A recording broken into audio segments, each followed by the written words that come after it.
you're looking for intellectual, informed basketball takes, and you want to bring in media that knows what they're talking about, look no further than.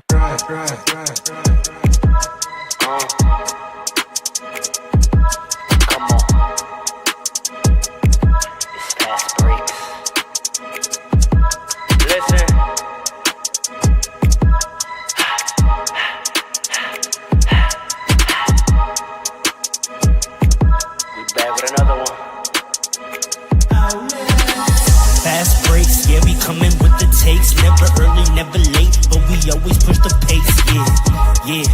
And we really study tape, y'all just view the highlights, man, we really watching games, yeah. You just watch from the stands, we run 3-man weeks, Paul, Dre, and Allen, yeah. Way more than a fan, we got love for the game, we don't have to pretend. Got it out the mud like you get it off the glass. I'm the run the fast breaks, throw me the outlet. Yeah, we got it out the mud like you get it off the glass. Time to run the fast breaks, throw me the outlet. We on the brink, it's fast breaks. We on the brink, it's fast breaks. Let's go.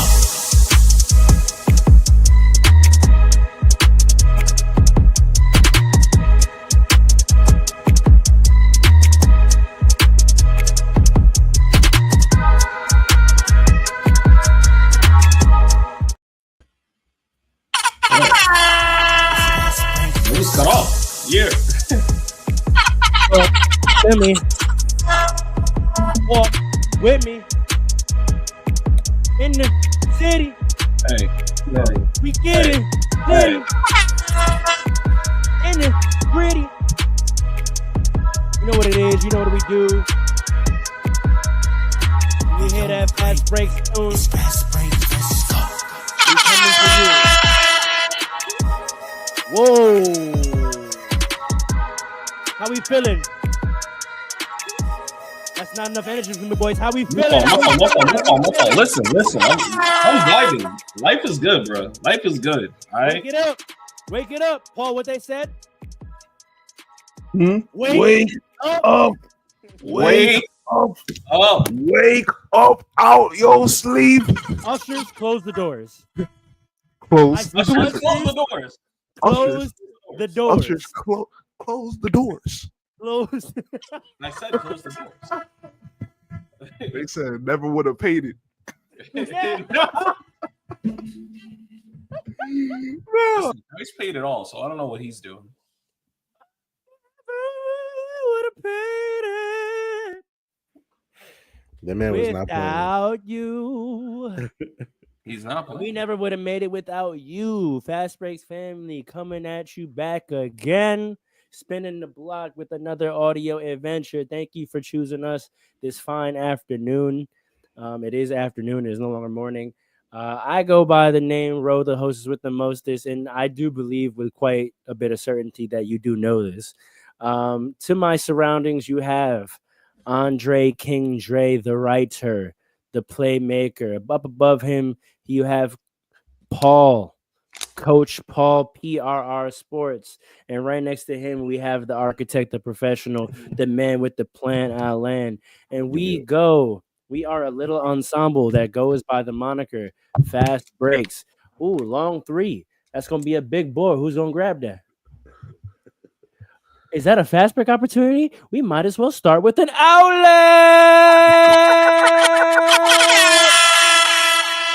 It's very drawn out, but I like it. I gotta keep mixing. No basketball podcast has more energy than us, man. That's a fact. Quick check-in. This is the first time we have full squad in a little bit. How's everyone doing? How's life? I've had a banner week, so we don't care about none of that. We're here to talk about basketball. That's crazy. We are none of them other pods, man. We get into hoops off the rip. We are turning our attention to the West. At the end of, man, we here to talk basketball. It's the end of this regular season, and if you've been watching basketball this past 15 years, you know what that means. It means that the Western Conference is a mad one. Still, we're going to turn our attention to the NBA standings in 2025, and let's figure out what's going on. Whole lot of madness, man. Let's take a look at this here. If I pull up the standings in the West, just a quick recap of where we stand today, April 5th, 2025. We got Oklahoma having clinched the number 1 overall seed in the 1 spot with 64 wins. The Houston Rockets in 2, they've clinched their playoff spot. They have not clinched the 2nd spot, but let's see whether they will. They got 51 wins. The Lakers at the 3 spot currently, a game ahead of the Nuggets in the 4th in the loss column, but both have 47 wins. Golden State Warriors slide in right under that with 46 wins. The Timberwolves holding on to the 6th and final full proper playoff spot with 45 wins, holding on for dear life, but they are tied in both the wins and loss column with the LA Clippers holding down the first play-in spot at the 7. And they are also tied in both the win and loss columns with the Memphis Grizzlies at 8. Right below them with 38 wins is the Dallas Mavericks. Quite a bit of separation there. And then somehow the Kings have gotten into the 10th spot with 37 wins. And somehow. And below them, the disappointment, 2 games back, full 2 games in both the wins and loss columns, are the Phoenix Suns. Let's go top to bottom. Oklahoma City has clinched the 1. The conversation for them, there's no one that's going to threaten it. The conversation for them is, will they get to 70 wins? If we pull up their schedule, I'm going to give you guys the schedule, and I want you to answer 2 questions. The first question is, do you believe they're going to go for 70 wins with the 1 spot already clinched? And then if you do believe they're going to go for it, then we can talk about whether we think they're going to get it. So what's the group poll? Do we think they're going to go for it? I don't know that they will, honestly. When you get so close to the playoffs and you have your 3rd best player is coming off of injury and you want to rest him up probably and get him preserved for playoffs. You also want to make sure that Shea doesn't get any unnecessary, there's really no unnecessary injury that happens. You already clinched. I don't know that there's necessarily a reason to do it. There's no big historical. Yeah, there is, but that doesn't put you. 70 is pretty. 70 is pretty high, but if I'm coaching the team, we've seen it before that around this time they're going to start resting players. I think that's probably what they're going to do. Especially. Sorry. Let me cut you off. It's already over. Their loss tonight to Houston. There's only 5 games left, so they can only get to 69. Yeah, even less incentive to do it.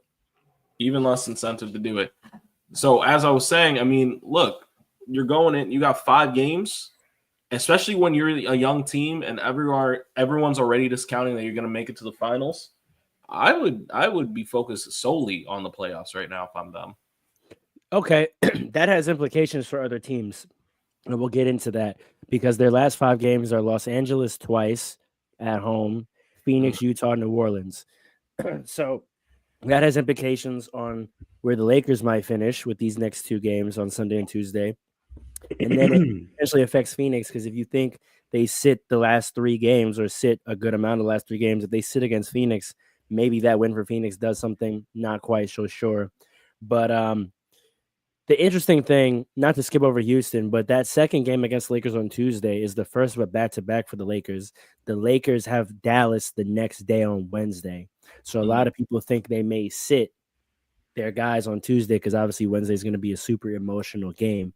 But that first game against the Lakers this coming Sunday, do we think that the Thunder treat that game like a test and both teams go all out?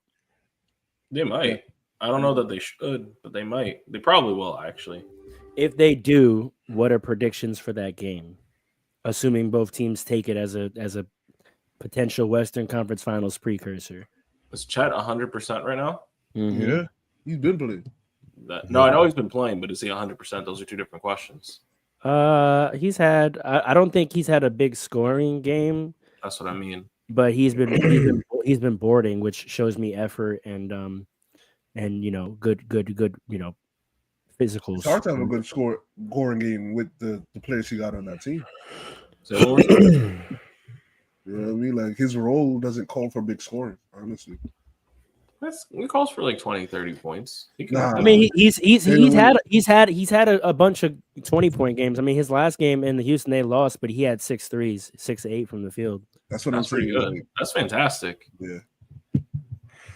Like he could do that. If that's the case, honestly, I don't know that there's a lot of teams out west that really threaten them. I'm not gonna lie to you. So, what do you think? How do you think that game goes then tomorrow? Tomorrow, I think 3:30 start in Oklahoma. I No, was sorry, gonna 3:30 ask you start. something. Yeah, 3:30 start LA. in Oklahoma. I think Okay. they try to put them away early, and they're gonna hope to do it early. By second quarter, they're gonna try to get a large lead, and then by Against the Lakers, you said?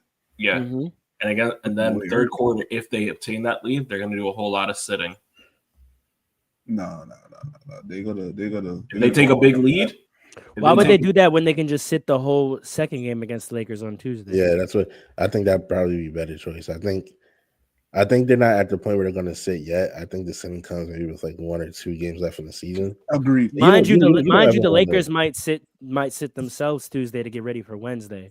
So They if probably tomorrow is the one, That would be dumb. Mhm. Why would that be dumb?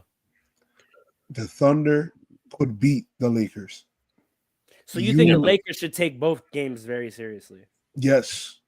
See, the Lakers low key have to take it seriously if they want to get into the second spot, but do they really need to get into the 2 seed?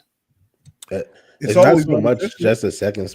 I think the race is so close that you kind of have to take every game seriously because Right. they could lose a couple games and go from 2 to like 6. You know what Well, I mean? let's Everybody's so look. close. If I'm the Lakers, we know we're trying to avoid Denver, and I think we've successfully put ourselves in a position where we would, because if we are back-to-back seeds, Yeah. then the only way we would see them is if we were the 2-3, right? Which I don't think is going to happen. I don't think the Lakers are getting up to the 2. That's why I'm kind of skipping over Houston, because in my mind, they're up 3.5 games in the 4. standings. I don't see Houston blowing all 5 of their last games. So really, it's just a question of, do the Lakers? I would say it's right now it's a race who's going to land 3, 4, 5 between the Lakers, Nuggets, and Warriors. And I think Right. both the Lakers and Nuggets, want to avoid dealing with the Warriors in the first round. So the Yeah. Lakers and Nuggets are probably trying to battle to get third. But the thing is, the Warriors could get third, and then the Lakers and Nuggets would be 4 or 5, which is also not Exactly. ideal. So I Exactly. think for the Lakers, we're just trying to hold the third spot, which means we can't necessarily. I see how you're saying we can't necessarily take a loss. So yeah, the Lakers might have to play through. I mean, a lot of people thought LeBron was not going to play last night, but he did, and that may be a signal that we're not taking any games off because we're trying to stay in third. I got a question for you, Farrell. As Go a ahead. Lakers fan, the resident Lakers fan on Fastbreaks. Yeah, talk to Do me. you believe that, as Kendrick Perkins says, that LeBron is hurt and playing hurt? Of course. Not banged up, but like injured. LeBron's banged up, is injured. When he's banged up, he's fine. So you think he's hurt? Does that make sense? You know what I'm saying? Like Yeah. when LeBron James is banged up, it has no effect on him. When he looks just simply banged up, it's because he's hurt. Okay, so you think he's And hurt? if he doesn't play, that means like surgery is being contemplated. That's what like I have the opposite. I mean, I believe the whole March theory, but I also know that a lot of those injuries, like the last few years in March, when he talks about them years later, like he either did get a surgery that no one knows about overseas to deal with it in the off season, or he said like the doctors put surgery for that injury on the table and he said no. Like the last time he did his groin, all the doctors said you're supposed to get this surgically repaired, and he did not. Same thing with his ankle when Solomon Hill ruined our chances at a back-to-back championship. He was supposed to get surgery on that ankle. He's still currently when he popped his foot 2 Christmases ago against the Mavericks, that injury to this day still technically should be surgically repaired, and he hasn't done anything about it. So on the same leg right now, he's got the lingering foot that needs surgery, and then he said the groin this time isn't as bad as last time, but that whole leg is compromised. You think that affects their chances? I think no, for the simple reason that this is the first time in his career he doesn't have to be the thrust. I think in games where Luka doesn't have it, which are rare, and that's what happened against Golden State on Thursday. Luka didn't have it, and so Bron had to be the thrust, and we came up just short. He still had 33 and like 7 and 9, but like that's about what he can tap out at. Like these 40-point games and stuff that he has, he can't do that right now. He can't go touch 40 right now with his leg the way it is. I would be more worried about not so much the last couple of games of the season, but I'd be more worried about this playoff if he's playing hurt like that. Then, yeah. I mean, we went to the Western Conference Finals coming off that groin, right? Where he was playing with a groin that needed to be surgically repaired. But again, like we saw what happened against the Nuggets is like with him being the thrust, he taps out, right? He taps out at about a 30-point game, maybe a triple-double. He can't be the thrust, but I think he doesn't have. If Luka has it going, which just for some reason against Golden State he didn't, I think we'll be fine. Because him being sort of an efficient 28, 7 and 7, he can do that with one leg. So I'm not too worried. The only thing I'm worried about is maybe defensively if he gets targeted. That's the only thing I would be worried about. Targeting LeBron and Luka in the playoffs and having success is going to look crazy. I don't think a lot of coaches are bold enough to do it. He still puts a lot of fear because you know what it is? In the course of a game, his ability to muster energy for specific plays is still incredible. So like you could try to go at him and he's going to, on that first time you do it, summon energy and like get a stop or get a pin block. And most coaches are like, oh, that's LeBron. I'm not doing that again. And then he low key can chill and hide the rest of the game. Facts. That's a fact. Well, yeah. So you said Phoenix in the play-in, or you still try to go through the playoffs teams? Still go through the playoffs team. So, right. So let's put theories down on that 3, 4, 5. How do we think that shakes out? Like where we think they're going to land? Yeah, we got Lakers, Nuggets, Warriors. The Lakers have it 3 with 47 wins. They got half a game lead on the Nuggets at the 4, and they have a full game lead on the Warriors at the 5. Warriors are hot as hell. They've won 7 of their last 8. Yeah, Denver's kind of been up and down. Let's look at the schedules. So the Warriors. I'm looking at the Nuggets couple games left, and it really just depends on if teams choose to rest or not. Their schedule's kind of tough. Who they playing? Who's the teams? Who, Nuggets or Warriors? He's got the Nuggets up. I got the Warriors. Yeah. Tell me the Nuggets schedule. The Nuggets schedule, the last remaining games is the Pacers. They're playing Pacers in Denver, Kings in Sacramento. That could be a Sacramento, loss. Grizzlies in Denver. And that probably will be a loss.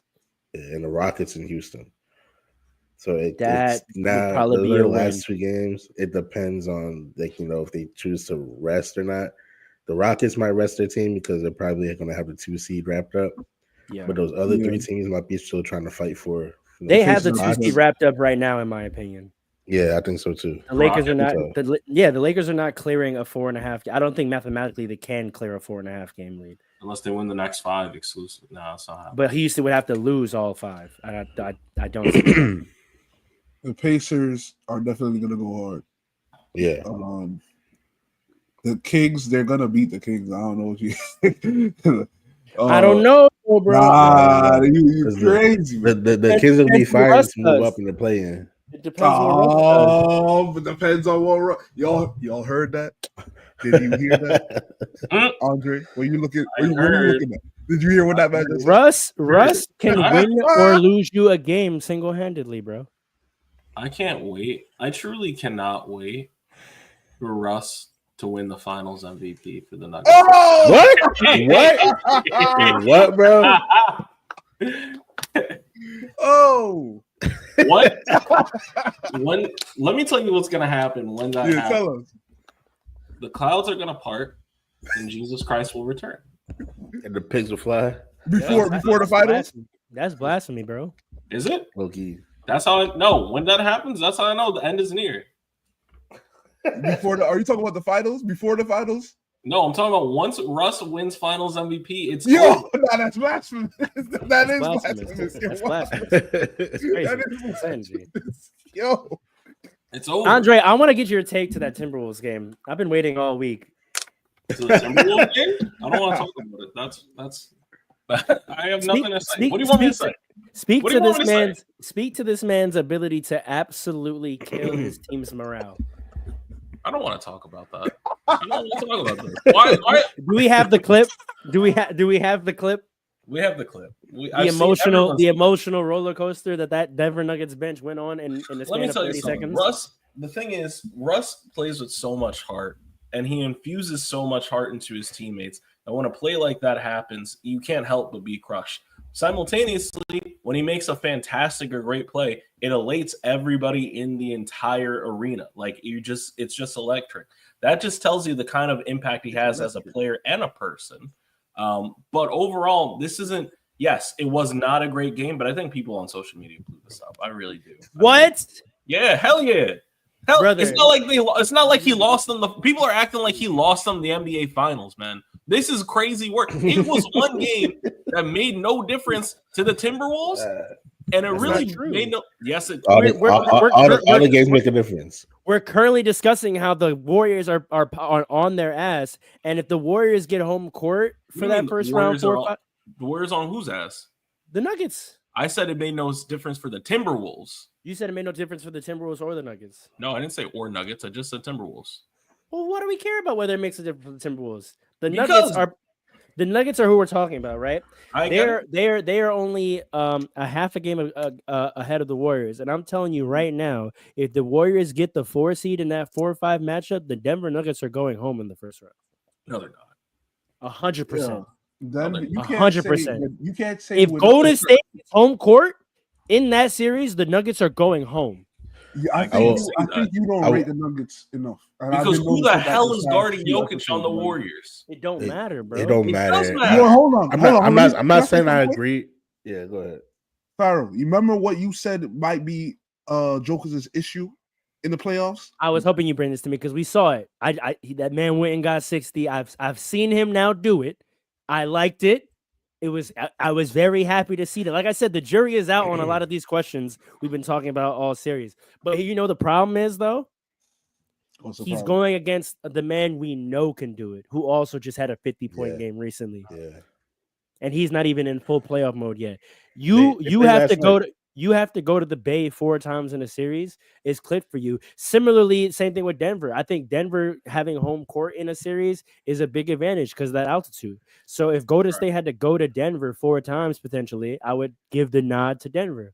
They're 4-5 for a reason. They're very even, right? So I think it can come down to simply home court advantage. Playing in the Bay in the playoffs is a problem. We know this. I think it's going to be a problem. Honestly, looking at it, I think it might be a problem the Lakers are going to have to deal with. We're not talking about them right now. We're talking about the 4-5 matchup. I understand. I'm bringing that back to the conversation of Russ in terms of these last 5 games. If Russ blunders and throws away another game, that could turn into we are now the 5th seed going to Golden State for games 1 and 2.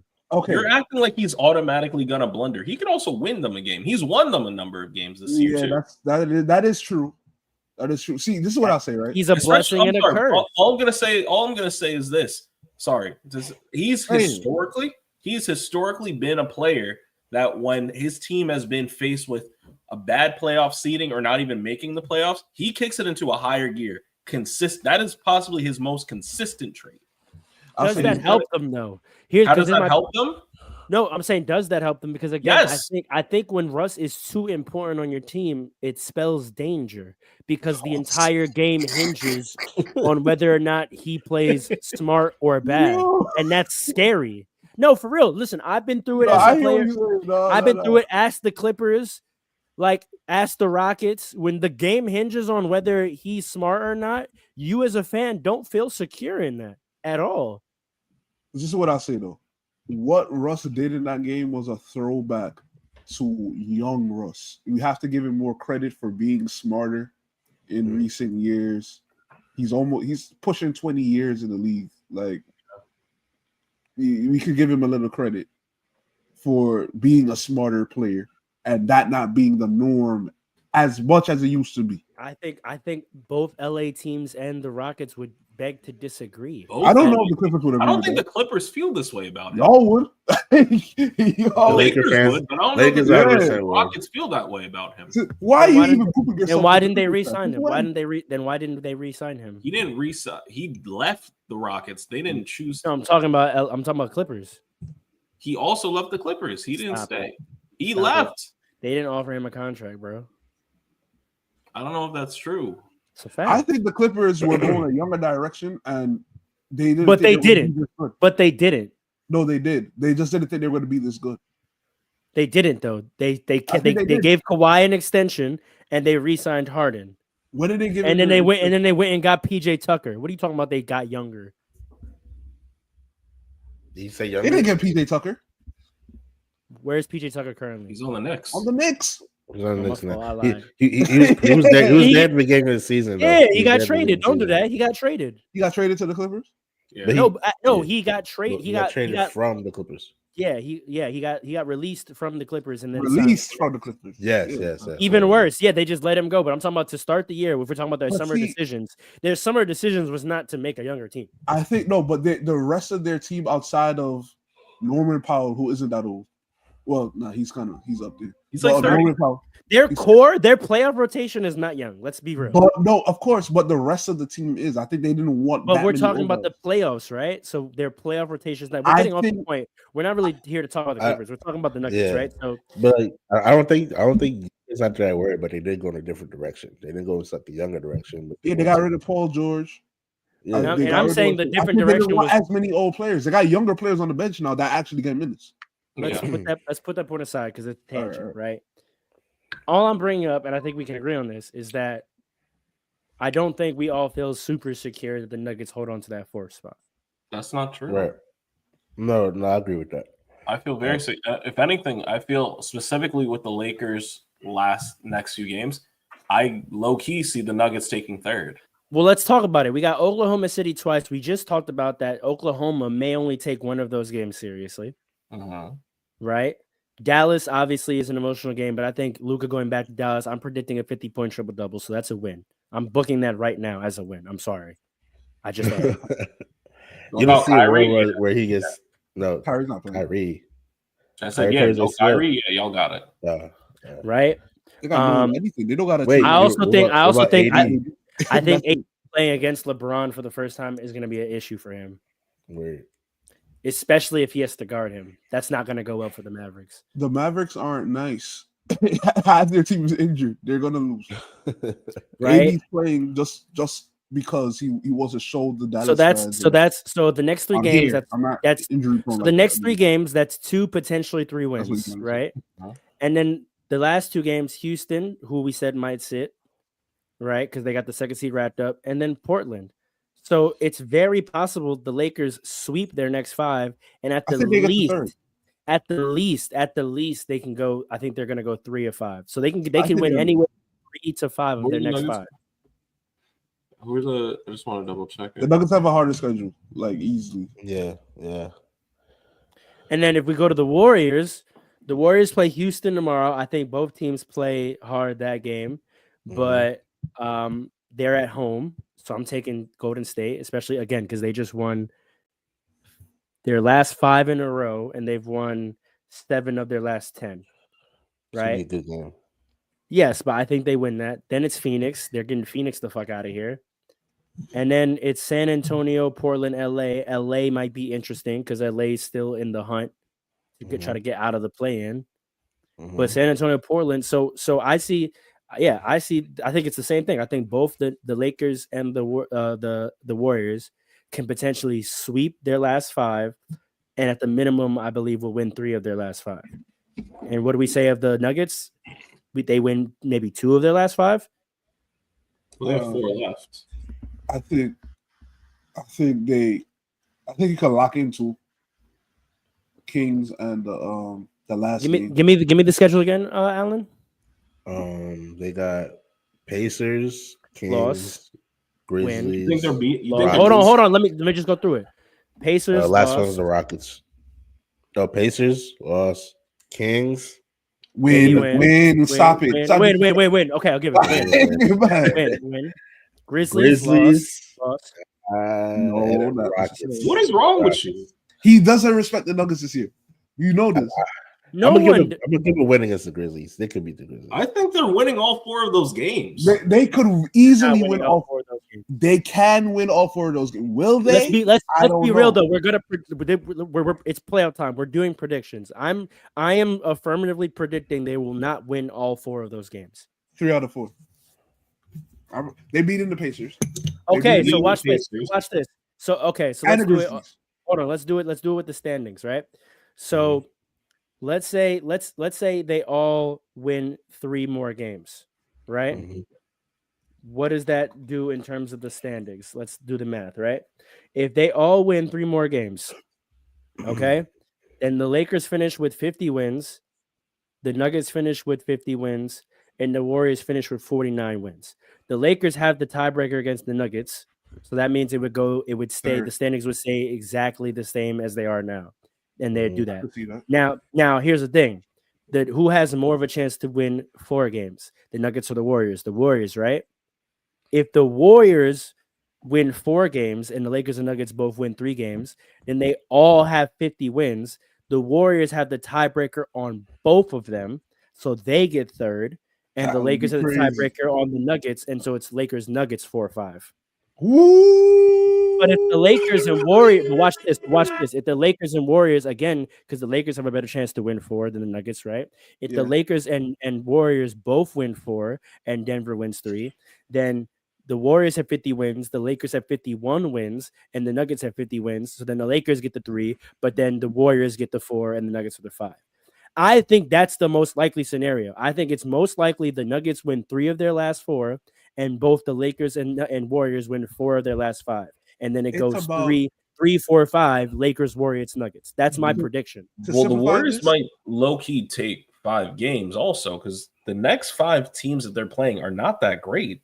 It's agreed. So that's what I'm saying. The higher percentage is that most likely the Lakers and Warriors will win more than 3. In any scenario where the Lakers and Warriors win more than 3 games, the Nuggets end up with the 5th seed, and they're either playing the Lakers or the Warriors, and they don't have home court advantage. This is about the race for 3. Just to simplify it, right?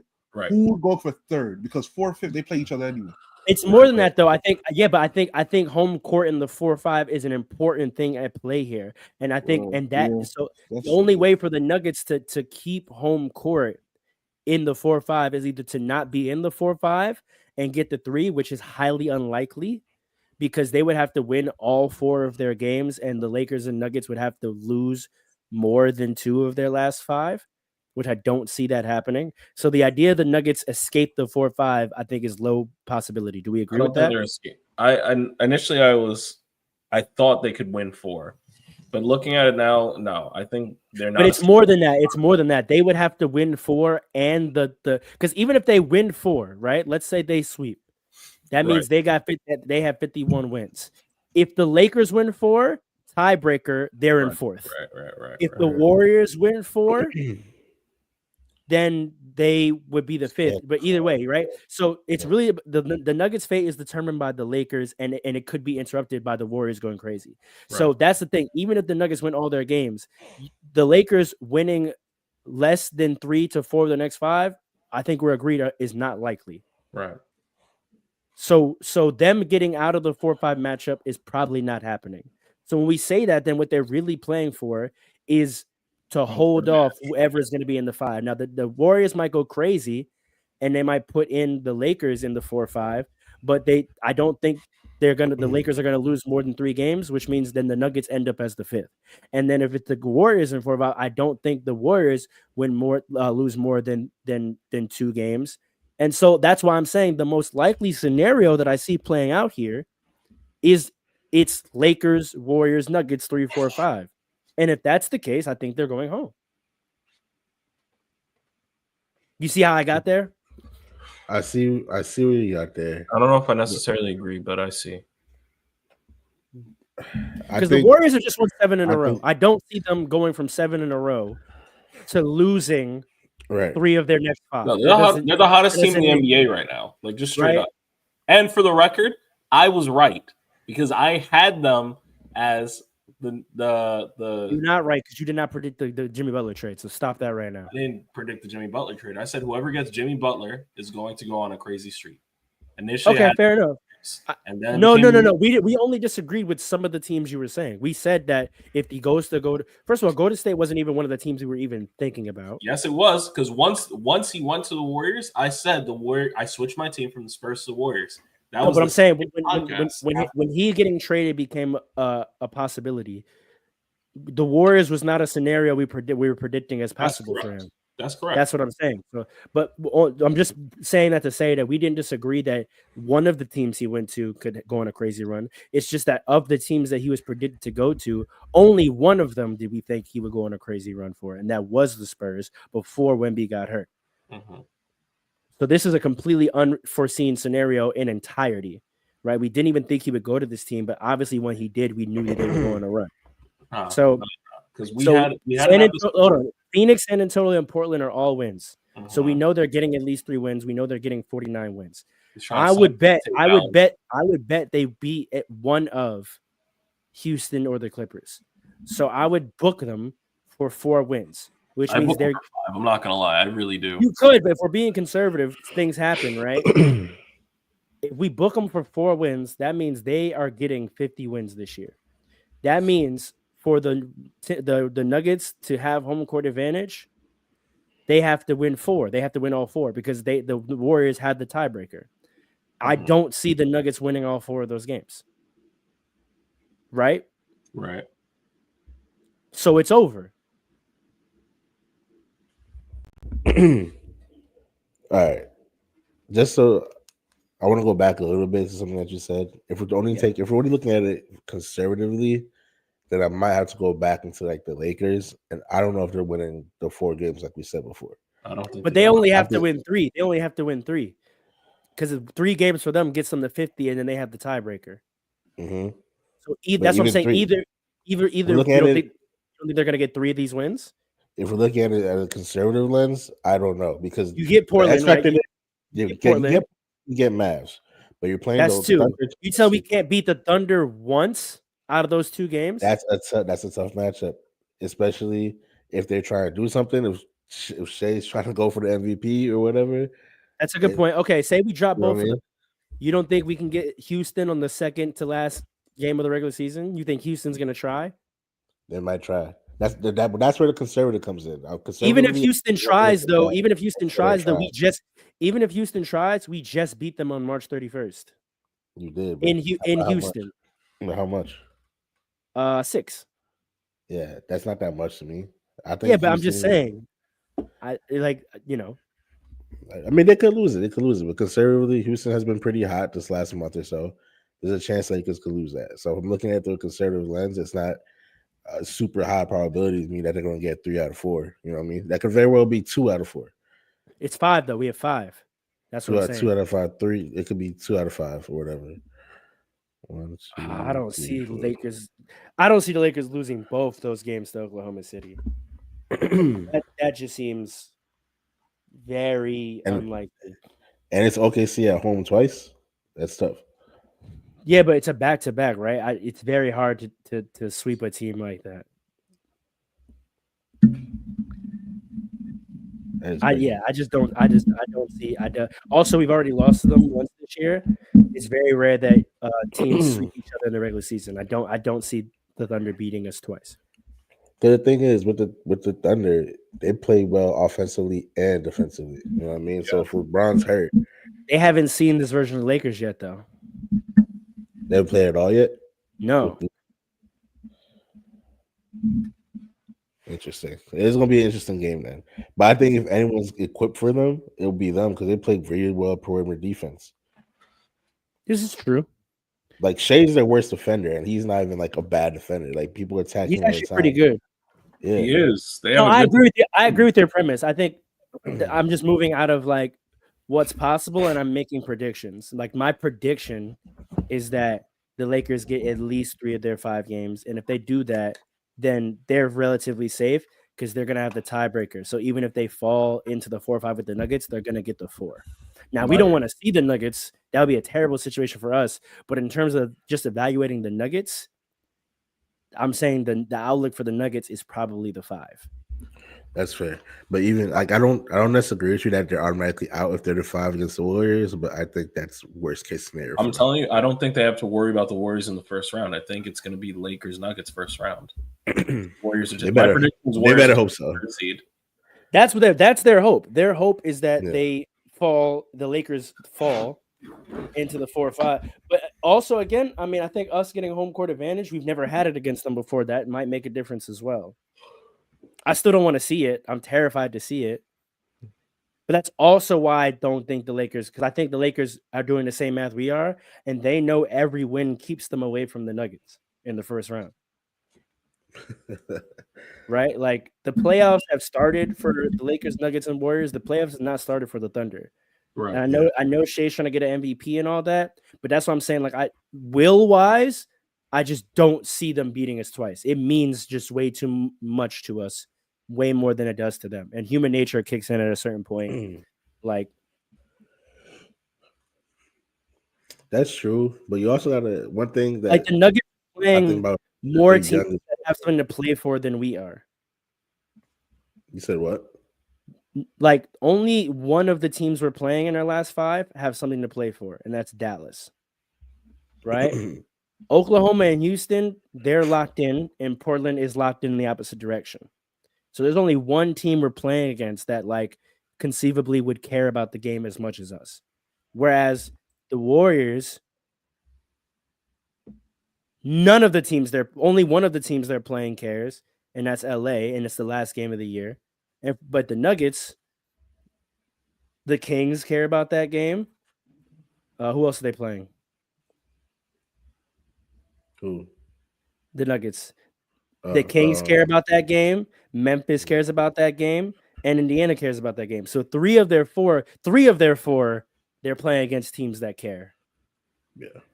So that's what I'm thinking about, the context, not just the names, right? Like at this time of the year, their next 3 games are games where the other team cares about the game as much as them. Whereas the Warriors, they don't play a game against a team that cares. Well, tomorrow Houston probably cares, but then they don't play another team that cares until end of LA. That's why I said they probably win 3 out of 5. If not all 5, right? But there's 3 games they're playing that don't matter, right? For the other team. For us, there's only 1 game that the other team has. So that's why I said the Lakers have the best chance to win 4 out of their next 5. The Warriors 3 out of their next 5. The Nuggets maybe 2 out of the 4. Anyway, we can keep moving through, but I just want to get y'all predictions because y'all are telling me possibilities, and I agree with all possibilities. I'm just making my prediction. My prediction is that it's going to be 3, 4, 5. Lakers, Warriors, Nuggets. I'm switching that around. Warriors 3, Lakers 4, Nuggets 5. Okay, Alan. I'm gonna say. I'm just looking at the wins columns really quick. I'm gonna say Warriors 3. Lakers 4, Nuggets 5. Paul? It's tough.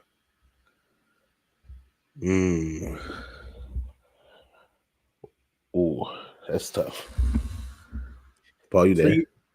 So just to be clear, because what you guys just what that means. So you guys think that you both think the Warriors win 4 of their next 5. Yes. Yeah. I think pretty easily.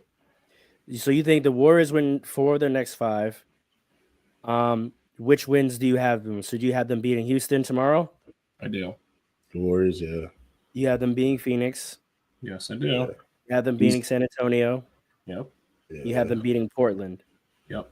And then you think they lose on the last day of the season against the Clippers. I think they're going to win, but being conservative, so you have them winning all 5. I have them winning. You have them winning 12 straight games to end the season. They are on fire. They are the hottest team in the NBA right now.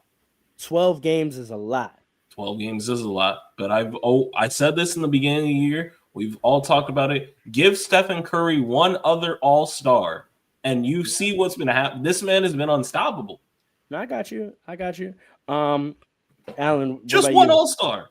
Alan, what about you? Have them winning all 5? 4 out of 5. I think if they lose any, it's going to be that Clippers one. Yeah. Of last game of the season. Yeah. But that doesn't mean they're now. Why do you say that? It's very possible. Why do you say that? Because that gets us to the 6-7, where the Clippers and Timberwolves are tied right now, and they're fighting to get out of the play-in. You think the Clippers? You think the Clippers? I think the Clippers will be more desperate. More desperate. They're very good offensively. I think they have just enough like offensive, potency to outplay the Warriors, who may at that point be already like settled in. Yeah, and I just think you don't give Clippers Houston any chance to beat them tomorrow. Phoenix. I was actually going to say, Houston. You don't give Houston any chance to win tomorrow night. No, they definitely have a chance. But if I'm going like you're not going to pick them. Matchup, if I have based off matchup, I think the Warriors could take them out. I don't think they have anyone that could guard Steph. I think defensively they match up against Houston well with Jimmy Butler and Draymond Green. You don't believe in the Thompson twin over there? Well, here's the thing. What? Skipped over Houston, but Houston's schedule is actually the most interesting thing. Their next 4 games, every single game matters to that team. Yep. They go Golden State, LA, Denver. Hey, oh wow, that's a tough swing. They could lose those 4 actually. If they don't lose all 4 of them. Or they could win all 4. It's similar. It's the same thing. It's a similar conversation to the Thunder, right? Where it's like there's 2 ways to go about it. We have the 2nd seed locked up, and all these teams are going to be fighting to the death. Do we cash it in and rest up, or do we view this as playoff testing and go for all these games? Where do you think Houston's mindset is with that? Do we want to go all out against these 4 teams that are fighting for their life and potentially tire ourselves out for the playoffs, where the first round we're going to have to play either the Clippers or the Timberwolves, or actually whoever wins the play-in. So we could play any one of the Clippers, Timberwolves, Grizzlies, Mavericks, or Kings. That's our first round. The Thunder are so good. They're so deep that not going. We're talking about Houston though. Oh no, Houston got to go all out. They ain't proven. They have no choice. they ain't proven nothing yet. The Thunder is different because we're talking about Houston though. So because Houston, they have to go all out. They ain't proven nothing. They got to prove to themselves. So that's what I'm saying. So okay, if I agree, right? So if Houston has that mindset as like these are 4 teams that we're gonna have to go through 1 to 2 of them to get to a conference finals, right? As the 2 seed, right? Mm-hmm. Which of those games do you think they win? Golden State, LA, Denver. I don't think they could beat Denver because they don't have anybody to even touch Jokic. Okay. Like Sengun offensively is like a baby Jokic, but defensively he's just like Jokic. Okay. LA, I think that's gonna be a dog fight. The Rockets are not a joke. Mm-hmm. And the Warriors, same thing. The Warriors don't have any interior. Guys, make picks. Come on now, make your picks. Right. Of those 4 games, what do you pick Houston to win any of them? 0. Yes. Which ones? Denver. I can't even say that. No. I got the. I think they get 1 against LA. They get 1 against LA, and they beat the Warriors. So 2-2. No, they're not beating the Warriors. Which LA? Oh, it's not Clippers. It's Clippers and Lakers. Yeah, they play both. Oh, then I take it back. They're beating the Clippers. That's what I'm saying. They're not losing all 4. They're not beating the losing 3 of the 4. They're beating the Clippers. They're not beating the Clippers. They're not beating the Clippers. Clippers are nice. They're not beating the Clippers. Or the Rockets.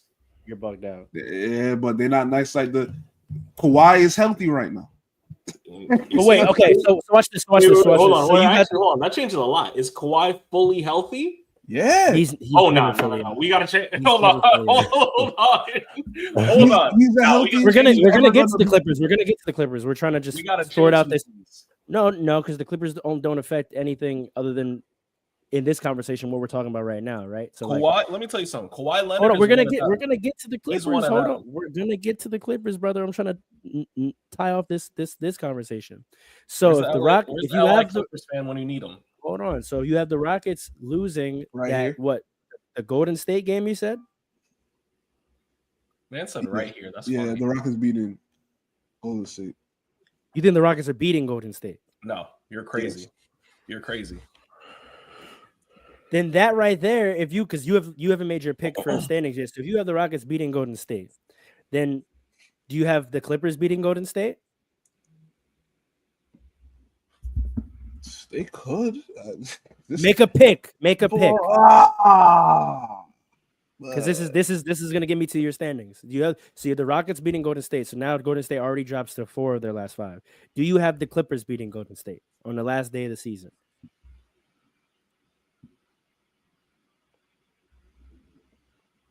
no, Come on, coach. What do you got? no. No? Okay, No. so then you The also Clippers are not have beating Golden State. so you also have the Warriors winning 4 of the next 5, which puts them at 50. So you got the Warriors at 50 wins. We go to the Lakers schedule. Do you have them beating Oklahoma City either time? The Lakers. Oh my god! This is what we do. Come on. Come on. See, if I make a pick, I'm not gonna believe it. I'm letting you know right now. Just tell us. I just I'm want to know. hedging 'Cause, my right, bets. I I am know telling you, what- I I'm know hedging my bets. I know what they two have in the standings right now. I just need to get you. Do you have the Lakers beating Oklahoma City either of those 2 times? I give them one. Just. I just think that's smart, right? It's. I just think it's a crazy bold take to say they're going to beat us both times. But right, so you have That's them. not crazy bold, man. I think it is, given the context. But so you also have them winning at least one, right? You have them beating Portland, so they're at least 2 out of the next 5. Do you have them beating Dallas? Yes. 3 of their next 5. Do you have them beating Houston? Mind you, we just beat them. The Warriors. I mean the Lakers. No.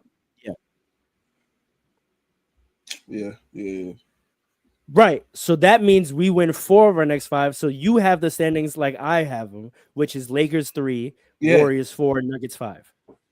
Yeah, I mean, I'm not confident in the Warriors or the Nuggets being 4 or 5, but I know they're going to be one. I said from the beginning of this episode. Well, we did it to the math, right? Based on who you think. No, are I gonna know, win those- I know. Yeah, that's how I'm it would just play saying out. for the beginning of this episode, I said the Lakers are going to be 3rd. Right. Okay. So we have an even split. Me and Paul both think it'll be 3, 4, 5, Lakers, Warriors, Nuggets. Alan and Dre think the Warriors I said 5. win 4 of those 5 games, if not 5, and get the 3rd spot. And then the Lakers and Nuggets are. Yeah, I think this Houston conversation is the difference. Me and Alan see Houston beating some people in these last 4 games. Houston's a good team, man. The West is so even, man. The West is so even, except for the Thunder. But then the Thunder are just the only thing is that people don't believe in the Thunder because they're so young, and SGA hasn't proven anything. Let's move further down. So now we have coming. Now we can talk about the Clippers, Trey. We have the Clippers and Timberwolves and Grizzlies, another 3-team situation. 6, 7, 8. Two of these teams. Okay, but they're tied and they have the tiebreaker right now. So 6, 7, 8. Necessary. No, let's just do it. Timberwolves. Let's pull up their schedules. Timberwolves, and this one's even better because they are all literally tied. So tiebreakers are already in effect, right? Right now, the Warriors technically are still chasing, yet we have them. Some of us have them jumping over both teams. Me and Alan do not. Me and Alan have them jumping over one. We go Timberwolves, Clippers, and who did I say? Grizzlies? Yeah, Grizzlies all absolutely tied. Currently, the tiebreakers work out that the Timberwolves get the 6, the Clippers get the 7, and the Grizzlies get the 8. If we pull up their schedules, let's start with the Timberwolves. Their last few games are Philly, Milwaukee, Memphis, Brooklyn, Utah. They're losing. They've losing won. to- They've won only 5. losing two They've of those won games. 5 of their last 6, mind you. Milwaukee's they're a also mid hot team. right They're a now. mid team. Milwaukee's also hot right now. They hold on. The Timberwolves have quietly been going crazy. They won 5 of their last 6, and and before that they had 2 losses. But before that, they had won 1, 2, 3, 4. They've been much better since the All-Star break. They had an 8-game win streak, 2 losses, so 8 of 10, then a win, 9 of 11, then a loss, 9 of 12, and then they're on a 4-game win streak, so 13 of 16. I gotta say this. They've won 13 of their last 16 games. I gotta say this, right? The NBA the past 2 years has quietly become more top heavy. So a lot of teams go on. We had a whole pod I know. where I said that most of the league is mid. I said this at the beginning of the year. But I'm not talking about you mid. debated me on this to the death, and I said most of the league is mid. I tried No. to tell What I you debated this. you on is if everybody is in a similar win range. I'm not saying they're all whack. You're saying if they all are similar, then they're all whack. I'm saying this is what's happening. I'm saying most of these I'm not teams saying are that, though. similar, and they're all mid. I'm not saying that. I'm saying it's becoming not mid. You have good and whack. It's getting back to the 2010s, whereas you got good and then you got whack. Mid is not in this conversation for me. And you were saying if they're all mid, then they're whack. You're playing semantics. I'm not.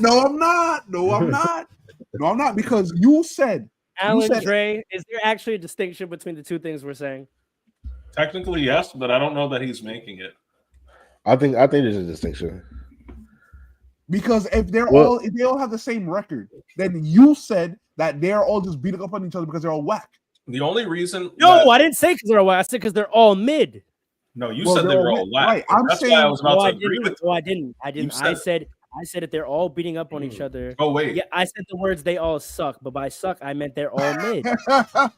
I said semantics now. Oh, it was me. I mean, look at this. I said back in the day it would be like 2 60-win teams, a 50-win team, and then everyone else would be like low 40s, right? Look at how it looks right now. You have a 64-win team who's going to finish probably with like 67 wins, maybe. You have a 51-win team who's going to probably finish with 53. And then you have 47, 47, 46, 45, 45, 45, 45. I don't think most of those teams are whack or mid. I think the Timberwolves down are all mid. The Timberwolves are which seeding right now? 6. Yeah, I agree with that. And then the Lakers, Nuggets, and Warriors, while today they aren't mid, the evaluation of their regular season, for most of the regular season, those 3 teams have been mid. But they're not mid. Which is why their record looks the way it does. They're not now mid. we got a stimulus package where the Warriors made a trade and the Lakers made a trade. Whatever. The Warriors made a trade and the Lakers made a trade, and now they're not mid. And so we guess look what, at though? If they didn't make those trades, they would be whack, which is what I'm saying. They would be mid. They would be whack. No, because the Lakers before the Lakers would be whack. Right. The Lakers are not. The Lakers before the trade were exactly where they are now in the standings. Well, okay, so yeah, I don't want to hear that. Not the Lakers. The Warriors. The Warriors would have been whack. Yes. 100%. Yes, the Warriors went from whack to nice, but the Lakers went from mid to nice, and the Nuggets have been mid the whole year. The Nuggets are nice. They're mid. Their record shows they're mid. They're not mid. They got better over the year. They got better later on in the year. This is what I'm saying. You don't respect them, but like, watch the Nuggets. They could go to the finals too. What really happened is the bottom half of the West and the bottom half of the East completely fell off, and so now we're probably gonna end the season with 6 teams in the West having over 50 wins, which is crazy. Yep. Yeah. Which is what I'm trying to say. Like, yeah, then I don't think that means they sorry, not 6-5. The top 5 teams in the West are all going to probably have 50 wins. So now you got nice and whack. Which is my point. Like it's getting back to that level where the separation is much. But if we go deeper. playoffs, we can't call it Further. top heavy if there's 5 teams with You said 50 what? wins. If we're talking about playoffs, in overall conference, yes, top heavy. But if we're going That's what I'm playoffs, talking about. if we're going play, but of course, but like play. If we go, No, but I'm playoffs, saying we that for a reason though, because you Go brought ahead. up the Timberwolves, yes, right? And I'm saying 13 of their because last even 6. the Knicks, even my Knicks, we beat up on a lot of bad teams, and people, when was it in February? And people were like, oh, watch the Knicks. I'm saying there's enough teams in the league now where you could beat a few good teams in there, but then play a lot of mid to whack teams, and it'll look like you went on some crazy run. But really, it was mostly whack teams and then maybe a good team here and there. And then those losses that they got, probably good teams. Right. See what I'm So saying? okay, so maybe we're getting to the same way, but we're describing 2 different paths. But I think if I put my framework on your path, I would still agree with it from my perspective. Okay, so there's what I'll say then is that there's 1 or 2 great teams, a pack of mid, and then trash. And all the mid look good because they're beating up on the trash. So you're right. It's not that all the mid teams are beating up on each other. All the mid teams are losing to the great teams. All of them are losing to the great teams and beating up on the trash. And so they all look good, but really there's just a solid fat pack of mid in both these conferences. 3 to 6 in both conferences are all mid. 3 to 7 are all mid. But because 8 through 12 suck, the mid all have good records because they've just been beating up on the trash. Because we have a team like the Jazz who've only won 16 freaking games. And the Wizards. And the Wizards. Wizards out who've here. won 17 and 19 games, right? Wizards look like the New Jersey Nets. Now you say that to say what, right? Because we're talking about. Hold on, we say that to say what? Let's get back to the question at hand. Timberwolves 13 to the last 16. Are mid. Okay, but I'm not let's impressed by 13 of the last 16. let's apply it. Okay. Philadelphia, Milwaukee, Memphis, Brooklyn, Utah. That's 3 wins. At least. Who's the third? You Brooklyn, think they're Utah, beating Milwaukee that easily? Philly, Brooklyn, Utah. Okay. Yeah. And then they got 2 tests in there with Milwaukee and I think they might lose those, but they might not because let's see who they beat who's been good in this 13 to 16. They got to win against Denver. Watch this. They got to win against Denver. That was Russ. That was the Russ game. Mm-hmm. They got to win against Detroit. They got to win it. They got to win against Orlando. It's all right, team. They got to win against Denver again. And this That's one a wasn't good even team. close. This one wasn't even close. They got to win against Miami, who's been hot.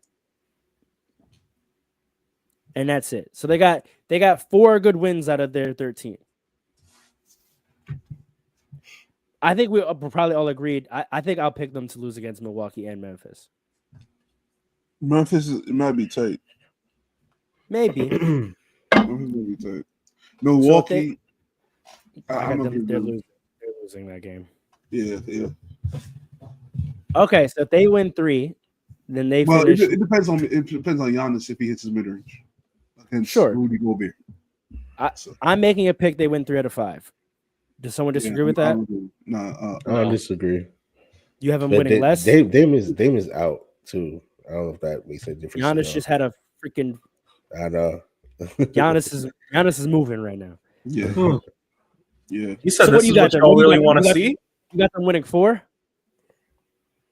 3. Nah, I got Let me see. Yeah, 3. Wait, let me see. Dre, you got them winning 3. Might win 4. Who? Timberwolves.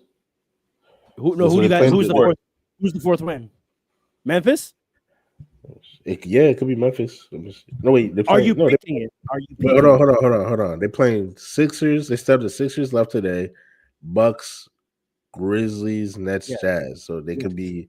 It can be Sixers. What's your pick? What's your pick? We all have trying to 3 figure and 5. What is your I'm trying to figure out. I'm gonna say Grizzlies. They can beat the Grizzlies. He They could. can. They could. Are you picking it? Yeah, that's what I'm just trying to tell you. All right, then say I pick it. I don't want to hear they could. Say I pick it. I said I picked the Grizzlies. They can definitely do that. Yo, Memphis I'm really thinking. fell off. They were number 2 at one point. We'll talk about it. They're in this little 3-team conundrum we're talking about. All right, so he's got him winning 4. We all have him winning 3. Okay, so let's keep that in mind. That so the Timberwolves are having 48 to 49 wins. The next team under them is the Clippers. Their last 2 games, we've been talking about them already. We got them winning some of them, right? They got Dallas, San Antonio, Houston, Sacramento, Golden State. Say that again. One of those, except for Golden State. Dallas, San Antonio, Houston, Sacramento, Golden State. Remember, you already all have made picks of some of these games already. Let's not forget that. Right? I believe, Paul, you picked them to beat Golden State that last day, did you not? Yes. Right? Wait, no, the Rockets. Clippers. I'm The sorry, Clippers. The Clippers. Clippers. Yes. Okay. I also believe you have Houston winning their game against the Clippers, correct? Yes, yeah. All right. I just wanted to make sure we keep that consistent. So then starting with you, so you have them right now winning one of those 5. How many more of those 5 do you have the Clippers winning? When you look at Dallas, San Antonio, and Sacramento. 4 out of 5. You had them beating all 3 of those teams. Dallas, San Antonio. You name 3 of the wackest teams. I agree with you. Okay. So they're All gonna right. win. So they're gonna win 5. 4 to 5. So then for me Got and an you, easy schedule. that means we have the Clippers getting the 6. Yeah, the Clippers are nice, but people sleeping on the Clippers all year. I agree with you. Now They're better than when they had Paul George. You other 2 gentlemen, I want to remind you of what the picks you made. You have them. Hope you heard that. You have them beating Golden State that last. You have them losing to the Golden State team, and you have them losing to Houston as well. Is that correct? Are you talking to me or Alan? You and Alan have the same picks. Oh, we do. Yes. Well, when I said the picks for Houston, I did not realize that Kawhi Leonard was fully healthy. Hold on. Nah, I picked them to beat the Warriors last game. Did you? No way, because you have the Warriors winning 4 of the last 5. One of that would have to include Houston. I mean, that would have to include the Clippers. Word. Because I believe the only loss you had the Warriors having was against Houston tomorrow. Yes, I did say that. You're right. Right. So if that's the case, you have them already with 2 losses. So do you have them winning 3 of the 5? Do you think they beat Dallas, San Antonio, and Sacramento? Yeah. Okay, so you have them winning 3 of the 5. Andre, you agree? At least 3. No. Make the pick. No, I was gonna make it. So I don't get to speak. I don't get to. We're not. My thoughts be known. There's no at least. There's no could. We're making picks. They're winning 3 games for sure. No. Make the pick, brother. What are they winning? They're winning 4 games. They're playing basketball. Who are they beating? They're beating everyone but the Warriors. So you're now going back on your pick, right? Because as you're having them beat Houston. Because I did not realize Kawhi Leonard was back. That changes everything. So you have them. Alan, I forgot. You had them 4 out of 5 as well, right? Yeah.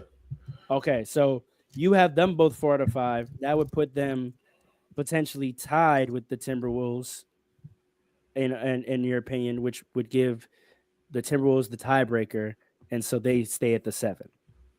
So far, me and Paul have the Clippers getting the 6. You have the 6 and 7 staying exactly where it is. They both win 4 games, and it is what it is. Clippers they're not going to be. Well, no, you. Wait, sorry. You both had the Timberwolves winning 4 or 3. I had them winning 3. So you also I had the Timberwolves winning 4. Right. No, sorry. Me and Paul had them winning 3. So you both had so you had the Timberwolves winning 4, and you also had the Timberwolves winning 3. I'm talking to Alan. Alan has the Timberwolves winning 4, but he also has the Clippers winning 4, and therefore he has the Timberwolves staying in 6. Me and Paul have the Timberwolves winning 3 and the Clippers winning 4. And so we have the Clippers getting the 6, and that's also what you have, Dre. Yes. Okay, so right now, only person that thinks the Timberwolves keep the 6 is Allen. When it Yes. comes to the Grizzlies have the same exact record as well. Looking at their last 5, they have Detroit, Charlotte, Minnesota. Obviously, we talked about it. Denver and Dallas. We all have them winning. No, me and Paul have them losing to Minnesota. Yes. No, me and Paul have them, losing to Minnesota. Allen has them beating. No, sorry. Allen has Minnesota winning that Memphis game. Yeah. The rest of us have the Minnesota losing that game. Yes. Right. Okay. So if we go from the perspective of losing it, because that's the majority, that's already 1 loss. How many other wins do they get? Do they get any wins? They get. Do we 2 have them wins winning? max. Who? Charlotte and Dallas. Yeah. Paul, you agree? Yeah. Say that again. Pistons. Hold on. Pistons are winning. You had them beating the Pistons? You're crazy. They might. Wait, who we talking about? Memphis. Grizzlies. Hell no. All right, read the schedule over again. Detroit, Charlotte, Minnesota, Denver, Dallas. You already have picked that they're going to win the game against Minnesota. We also picked that Denver's gonna win already too. Yeah, That was I the picked first Denver pick. too. Yeah, I think I picked Denver too. So that's 1-1, right? So how many more wins did they get? They got 1 of 5. Didn't I say that Denver's beating them? Yes, that's 1 loss. But we both picked that they would beat Minnesota. All 3 of us, except Allen, picked they'd beat Minnesota. So that's 1-1. So of the other 3 games, yes, so 2-1. They're beating Dallas. 3-1. So now it's, do they beat Detroit or That's just Detroit. Because that's 5 games. yes, do they beat Detroit? Do the Grizzlies beat Detroit? I say hell no. Dre? Do the Grizzlies beat Detroit? I say it's Absolutely not. Absolutely not. no, y'all are wild. Damn, it's I'll pick absolutely Detroit. not for y'all. Yeah. Detroit's nice. Detroit's also pretty Detroit high. is nice, but they're not that much. Like they're not. They're equal At- to the Grizzlies. No. They're Because They are equal that's to what the I was saying before. Memphis has had a crazy fall off. I don't believe It's not in that them. crazy. It's not that It's crazy. pretty crazy. You're looking at the seeding, but the games, it's really No, not I'm that looking at the crazy. record. I see they've only won 43 games, and Memphis has technically won more games than them. But again, like Andre said, Memphis has lost 1, 2, 3, 4, 5, 6, 7, 8 of their last 11. It's not good. They've They've been lost losing 8 for a of their minute. last 11. I think that It took a game winner for them to beat Miami last night or 2 nights ago. Do I think they're going to Detroit to beat Detroit? No. I'm picking Detroit, but I still think it's going to be close because Detroit doesn't have the offense that the Grizzlies have. Yeah, Still. I think it's But- close. I'm not going to go in there and blow Detroit out. But I think Yeah, because Detroit doesn't have the offense that the Grizzlies have. But Detroit is one of the best offensive teams in the league. Correct. So I think Ja is going. I think with the playoffs coming in a week or a few weeks, he's going to be. But that hasn't meant anything. He's had 36, 30, 26, and they've lost. Except for Thursday night where it was a game winner. He had 44 against Cleveland and lost. 44 Ba- against. Yeah. So who's the problem? Desmond Bain? What's going on here? Desmond Bain had 44 against Sacramento when they lost. Was Ja playing in that game? I'll take a Because look Ja right was now. out for a minute, and he had some games where he set. So I'll take a look right now. Either way, Bain had 44 and they lost. Sacramento. The Grizzlies He are. didn't play. But again, you got 44 out of Desmond Bain and you lost to the Kings by 10. The Grizzlies are dangerous. I'm not. They're just too dangerous. How in the hell can you call the Grizzlies dangerous? Because offensively, they're a nuclear power waiting to explode. But They're- that hasn't meant anything in the last 11 games. They've lost 8 of them. Right. the playoffs are at hand. I said they have the skill set, they have the talent to score just as much as anybody else in the league, if not more. So, like I said, the Detroit's beating them, but I think the disrespect. I get what you're saying about the record, but like, nah, they're still dangerous, man. Regardless, it's like the Warriors before they got Jimmy Yep. Butler.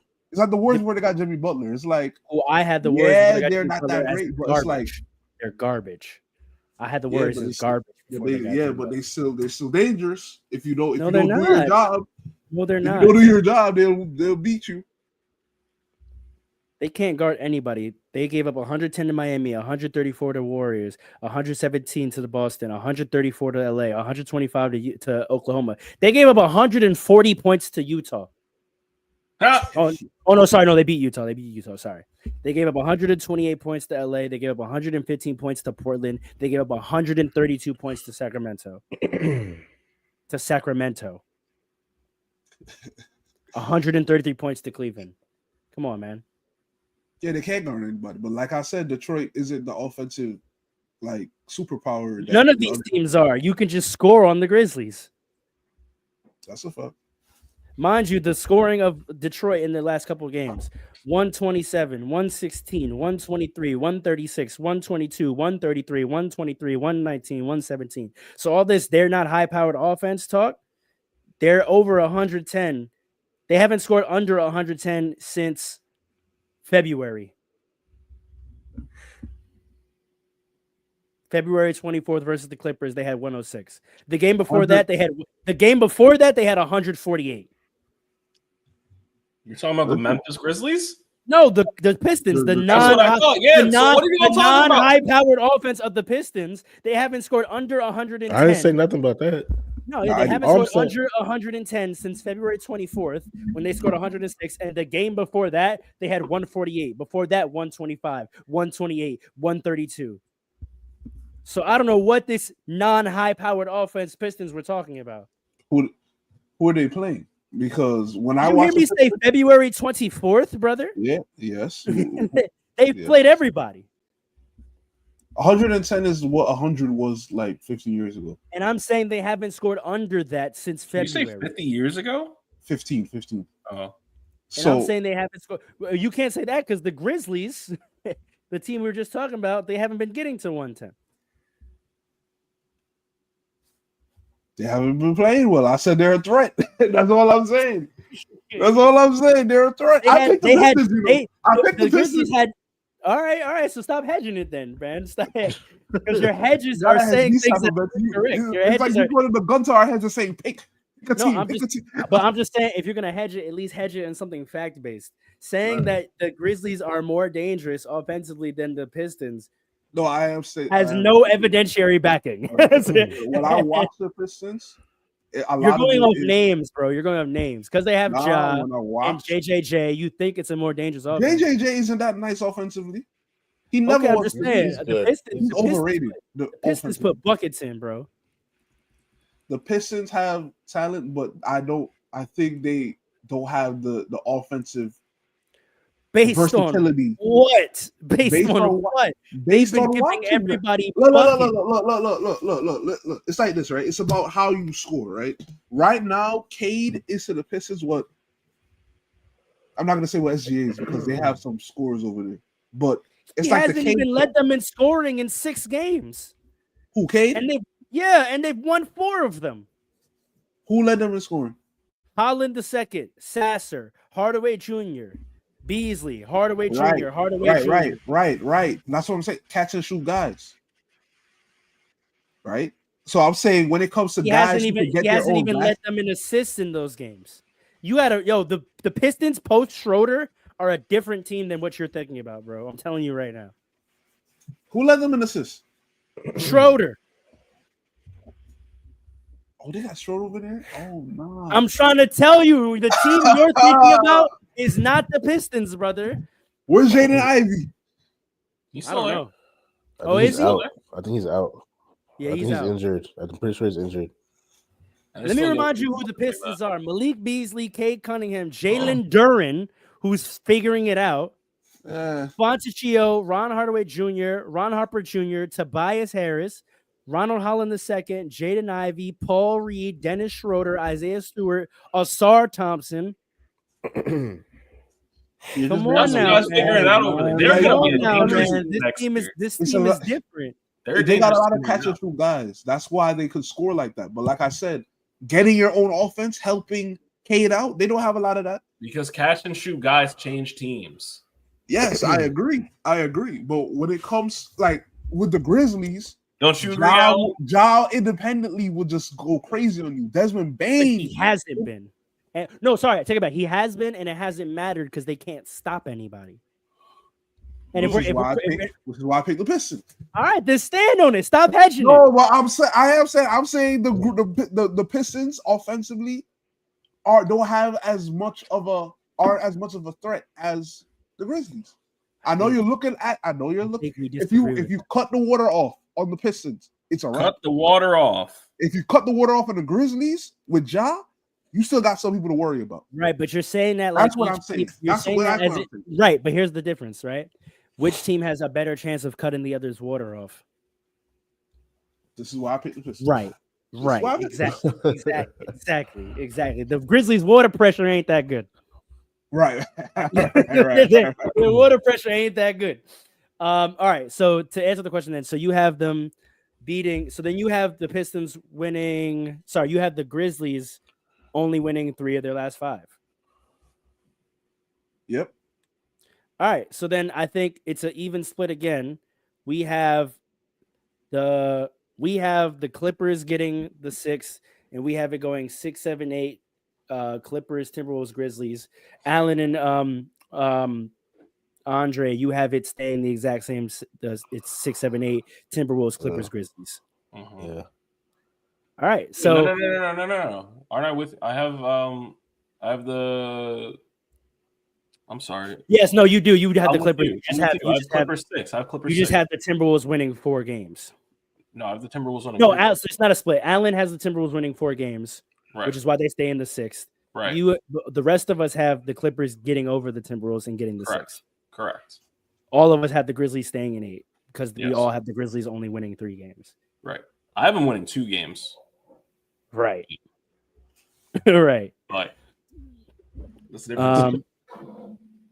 Okay, so then basically we have half of us have, so me and Paul have it go Thunder, Rockets, Lakers, Warriors, Nuggets, Clippers, Timberwolves, Grizzlies as the top 8. Dre has it Thunder, Rockets, Warriors, Lakers, Nuggets, Clippers, Timberwolves, Grizzlies. Allen has it going Thunder, Rockets, Warriors, Lakers, Nuggets, Timberwolves, Clippers, Grizzlies. Yeah. Do we want to talk about these play-in teams, the 9-10? What? Not really. Who's in the Does it? Let's ask the question. Let's say the Mavericks hold on to the 9 and the Kings hold on to 10. We're not even going to go through looking at the schedule to see whether they do or not. Let's just say that happens. In the play-in, we have Mavericks Kings. That first game, who do we have taking that? Kings. What a bad game. Man. You're bugged out your mind. What a bad game, he said. I think AD gives you one crazy game, and it's that play-in game. Oh wait, I forgot De'Aaron Fox got traded. Yeah. No, it's Mavericks. I have AD going for like a 35-15 game. What if DeMar goes crazy for him? You said what? DeMar. And if he goes crazy for one game. It could happen, man. Zach LaVine's the one going crazy. I don't care. Yeah, man hasn't had. I'll be more scared about Zach LaVine. Is the one going crazy over there. Yeah, that's a fact. DeMar hasn't. Is Zach LaVine gonna ever play on a winning team? No, not on that contract. He won't. That's a fact. He's got to take a pay cut. Again, like I said, he got that contract in an era where your third best player got that much money, and the CBA has changed where that's now best player money. So no good team is bringing him on with that money. Correct. Now, can he find himself as a good contributor? Yeah, he could find the contract ends. He finds his way to a Nuggets. He'd be a great third best player on the, if he was in Austin Reeves situation right now. Fantastic. He'd be killing, but he has to make Austin Reeves money. And high key, Austin Reeves is underpaid. Yes. Yes. Austin Reeves might be the best third option in the NBA. I'm not even gonna Might lie. be. Might be. I think Austin Reeves is a top 5 second best player in the NBA. You're bugged out. All Top right, 5 Name, seconds. name me 5 players that would be better second options. Okay, let me think about it. Number 1, Paul Karl George. Towns. Number 2, Jimmy Butler. Let's Harden. hold on. Wait a minute.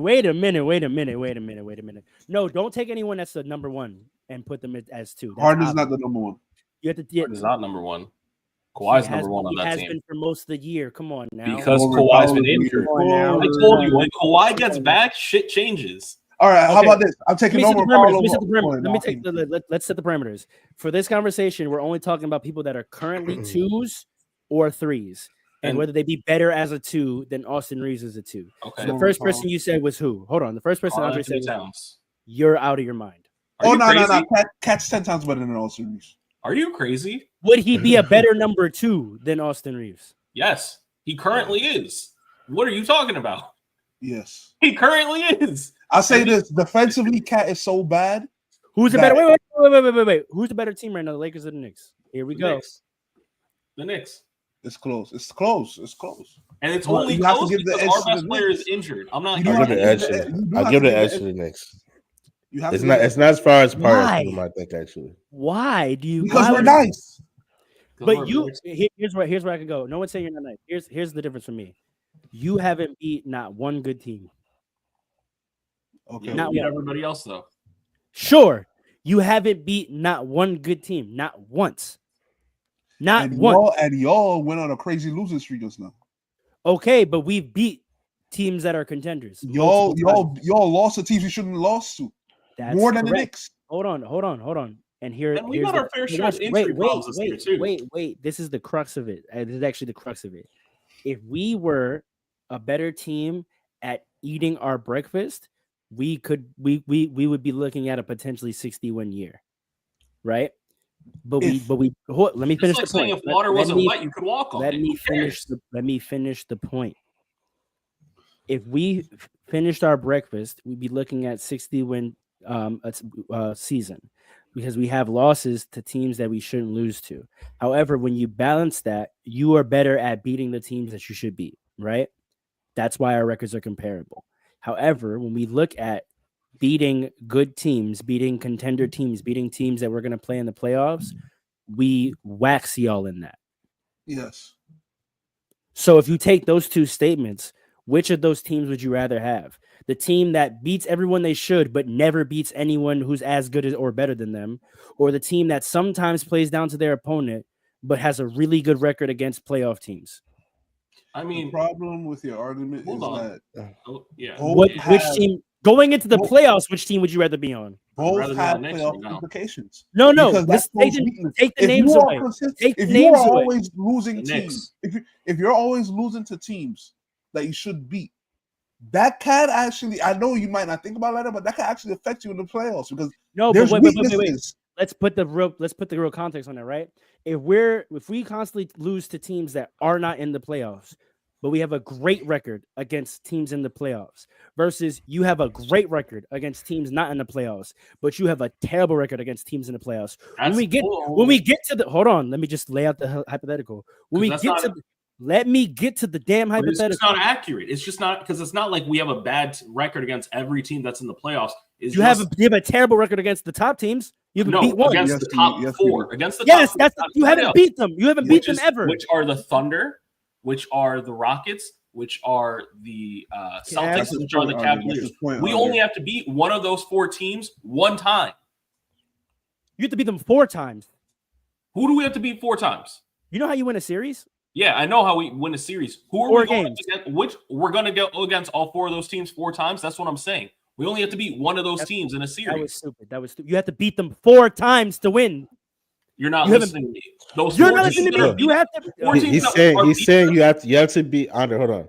What he's saying is you have to beat one of those good teams in one series. You're not facing 4 good teams. Is that what you're saying? Yes, I'm saying we're Okay. not facing And what all 4 I'm good saying teams is, when we look at in the right, playoffs. I understand, but you're saying it as if you only have to win a singular game. No. I'm saying we only have to beat a singular team. I know, but here's what I'm trying to tell you. You're acting as if you've only lost to all those teams once. You've lost to 2 of those teams 4 times, and you've lost to the other 2 twice. So yes, you only have to face one of them, but you have to beat that team 4 times, and you haven't beat any of these teams once. And how many of those teams did we play completely healthy?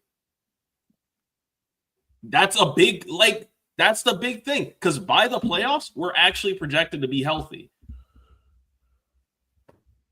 So that's a whole big. It's going to be the first time that we have Mitch back, and we're definitely going to have Jalen Brunson back. Alan, all I'm saying is, if you're talking about today, we're not doing projections. We're talking about today, who's a better team.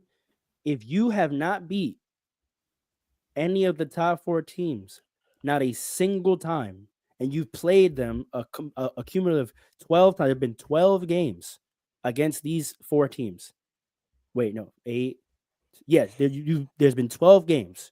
You are 0-12. Right. And then if you look at us versus the top 4, I think we beat the Celtics once. I think we beat the Rockets twice. Already, that's a better record. I'll say this. I understand who's better? Yeah, you guys have beat the Kings and the Suns and the Trailblazers and the Heat and the Raptors every time you're supposed to. Sometimes we lost to those trash ass teams. But when it comes to the top 4 teams, we can go to the top 6. We beat you twice. We beat the Nuggets 3. We beat the Nuggets 3 times. We would have beat you if you didn't injure our best player. But okay, go ahead. What about the first game? What about the first game when we didn't have AD and we won? Different team. Before y'all start arguing, different team. We didn't even have AD or Luka. We beat you. Hold on. Before y'all start arguing about that, what you're arguing, Pharaoh. I see what your point is, but I don't think that makes y'all the better team. Is what I'm saying. Why? You know what I mean? Why? Also, it wasn't even the topic. We're talking about who's the second best player. Top 5 of the second best players in the league. You're taking. All right, the Lakers, their bad situation is X. Knicks' bad situation is Y. That's what makes us better. But if they both just did what they're supposed to, both teams would be better. That don't make them a better team. I think the Knicks should be better than what they are. Yeah. But it's the same thing. The same thing like what you're saying with the Lakers. If they did what they were supposed to do, they would just have a better record. This is what I'll say to you. What's the goal? Is the goal to beat bad teams or to beat good teams? This is what I'll say. To win a championship. This is what I'll say. Which requires what? Which require you have to beat bad arguments. Beat good teams. Yeah, right? But that don't. So if I'm looking at which team is better against good teams, and the goal is to beat good teams, then a team that's better at beating good teams is a better team. Pharaoh. Not necessarily true. Pharaoh, let me talk to you first. Because you hear them making terrible arguments, right? This is what I say to you, right? The playoffs are a different game. The playoffs are a different game. That's completely different. That still supports me. It's a terrible argument because you try to trap us into this one corner of answering your question. We're trying to tell you the Knicks have a better roster. Have a better roster than the Lakers, and that's it. Really. Sure, fine. You try to box us into this one corner. You could have the Knicks have a better roster. If they did what they're supposed to do, they'd be better. That's what I'm trying to tell you. I concede you have a better roster, right? If we're evaluating a team and we're looking at factors of being a good team, what's the most important factor? Is it roster? Is it how much you beat bad teams? That's not what we're saying. We've made one argument, and it's been all year. I got my old argument. I'm not. I want to hear what is your strong. What's the most valuable? We have factor never been. There has not been once this season where we've been completely healthy. That's an excuse. That's not a factor. That's not an excuse. That's a reason that has lost teams. I'm sorry. No, it's not an excuse. That's not an excuse. How can I'm not going there though because it's so then what you're actually saying is you're not saying the Knicks are better. You're saying that it's not a fair evaluation and you don't know how good the Knicks are because you've never been healthy. I'm saying without being 100% healthy, we are the third best team in the East and we beat almost everybody else. If you've never been healthy, then how can you say when healthy we're the best teams if you've never been healthy? Because look where we are when we're not healthy. Because we're about to be healthy. But listen, this is all I'm going to say. Look where we are when we're healthy. We literally are about to be healthy. Jalen Brunson's coming back like Sunday. And look who you are when you're not healthy. Who you are when you're not healthy is not being able to beat anybody good. Well, all I'll Is it say is still this: the third best in the league? I'm not making that That's argument. still- Beating up that's on what- trash. We just had this conversation 20 minutes ago about how guys have these high seeds because they're beating up on trash all year, which is you are literally the example of it. You are literally the example So are of the a Nuggets team. trash because we beat them? Memphis trash because we beat them. We just Milwaukee talked about trash Memphis because we trash. beat them. We just talked about Pharaoh. Memphis being Detroit trash. trash because we beat them. Pharaoh. This is what Come I on, say. like, come on. Hold on, can I talk, please? Yeah, Because yeah. Oh, bro. Hopefully he has a better argument for y'all because I'm whooping y'all ass. No, you're not. You're just saying the same thing, and you're like, Yes, I he got is. it. Yes, No, you yes, he don't. is. Yes, he You're is. just Yes, he saying you're repeating the same Paul, nonsense. We're all Paul, telling talk to you your you're mans. wrong. Paul, talk to your mans. Paul, talk to your mans, bro. You know when your homie's in a fight and he think it's going well. You're like, yo, I'm good. And he's like, yo, you want me to jump in? No, I'm good, bro. You're not good, bro. listen. All I'm gonna say is You're this: bleeding, brother. You're bleeding. the playoffs are a different game, right? If y'all are losing to bad teams, Who we won't A ever lot of- see. Who we won't ever see in the playoffs. the reason they're beating you consistently like that is because there are holes in your game. Or is it a lack of focus? Nah, because if it happens consistent, well, lack of focus could be the hole. Right? But what's the reason for the lack of focus? Y'all figure that out. All I'm saying is, I can tell you what it is. It's a very common thing that happens. It's called playing down to your opponent. You look across the court. not to You that. see, That's you that's see when a it passes bum. certain You point. see a bum team. You're not invested. You're not up for it, and they catch you. No. Not with y'all, because last month y'all played like trash, and y'all played like for like a month, right? Y'all went on a losing streak. Y'all want to talk about injuries then, right?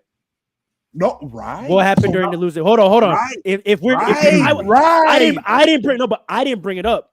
But if y'all want to bring, if you want to bring injuries into it, which Andre did, Yeah. we lost 3 of our starters the last month during this losing streak you're talking about. And they attacked Luka, right? And LeBron. So under LeBron, when Andre's he premise, played, did not look good, right? so under Andre's premise, we can't watch that because we weren't healthy. And you're not going to be that healthy because LeBron is dealing with an injury. I'm telling you, we are actually going to be healthy for the first time all year going into the playoffs. That losing streak which is why we need to be careful. Listen, I understand what you're saying. No, like, but I didn't say this yet. I didn't points. say this yet. Because you're just focusing on LeBron and you're saying that the losing streak and you're only focusing on LeBron. It's not just about injuries. Losing streak. I agree, but since we want to go there, during the losing streak, which you're using as us not playing while going to the playoffs, if that losing streak was mainly missing Rui and Jackson Hayes. Mainly. There are holes that have been exposed on the Lakers. That No, make they you haven't. very. No, they haven't. Now you're being denied. Now you're in denial. The losing, no, it's the 2 points are connected. We were losing mostly because we didn't have Jackson Hayes and Rui. They came back and we started winning again. Everybody knows that defensively at the point of attack, y'all are sus. Very sus. That's a hole in your game that could very well be the downfall of y'all in the playoffs. Right? What game has said that? What game has shown that? What game has shown that? Hold on. The next issue all year, before anything else, was defense. There was a point when we just got Mitchell Robinson back, where we were like 3rd in defensive rating when he came back. It was like 2-3 weeks after he came back. We are peaking in the right direction. It doesn't look like it is because Jalen Brunson is out. But I'm telling we are going in the right direction. Y'all, I don't know, but y'all are so talented that we have to say it's even. So I understand what you're making good points about beating good teams. Yes, that's a great point. However, y'all have to play, like you said, you have to beat a team 4 times. Those holes that showed up against bad teams, you think that's not going to show up against good teams in the playoffs when you got to beat them 4 times? We got to take that into consideration. That's my point. But I know, but what I'm debating is that the losing to the bad teams is because a hole was exploited. Because does that make sense that a bad team is exploiting a hole, but the good teams can't? That doesn't make sense. So the other explanation, the one that makes sense, is we weren't playing up to our level against those teams. Because if a bad team could expose our bad defense, why can't the good teams do that? I mean, A lot of different factors. Because again, it's not a why couldn't Houston do that? Why couldn't Indiana do that? Why couldn't Denver do that? Why Indiana? couldn't Wait, you count in Indiana? What's wrong with If you got in Indiana, then our record against good teams looks way better. 100%. That's three? the point I was making. You want to do top three only? Yes, let's stick to top three. Yeah. All right. I'll just go through top three. Who we beat? We didn't beat none of them. Who's the top three again? Cleveland, Celtics, Knicks. We're the top three. And then for us, it's us. So we have the top four then, because we're both the third. Yes. Okay, so then it's top two. That's not just good. That's content. Yeah. So let me just throw this in there. So the narrative. Don't sidetrack us from the. I'm not sidetracking. I'm just letting you know because we're talking about the top three, top four. The narrative about the Knicks not beating the top four teams. They were talking exclusively about the Celtics, the Cavaliers, the Rockets, and the Thunder. Those are the only teams. Let's do it. Right. So there's only three teams we beat. Hold what are we talking about? Hold on, relax, because let's do it. Because you're right. If we haven't been talking about this, then let's actually see if it makes a difference. If we throw the top four team in there because we are third, right? So we do the other three teams that are sort of in our bracket, right? The top four teams in the conferences, right? That puts the Pacers in there, and for the West, that puts the Nuggets in there, right? That is very significant. Because for both of our records, right? So if we go down there, right? Let's see. We lost to Cleveland. We lost to Denver. We lost to OKC. Lost to Cleveland again. Beat Boston. Beat you. Beat Indiana. Beat Denver. Beat you again. Lost to Boston. Lost to Denver, beat Denver, beat Indiana. Okay. What's that like 8 and 6?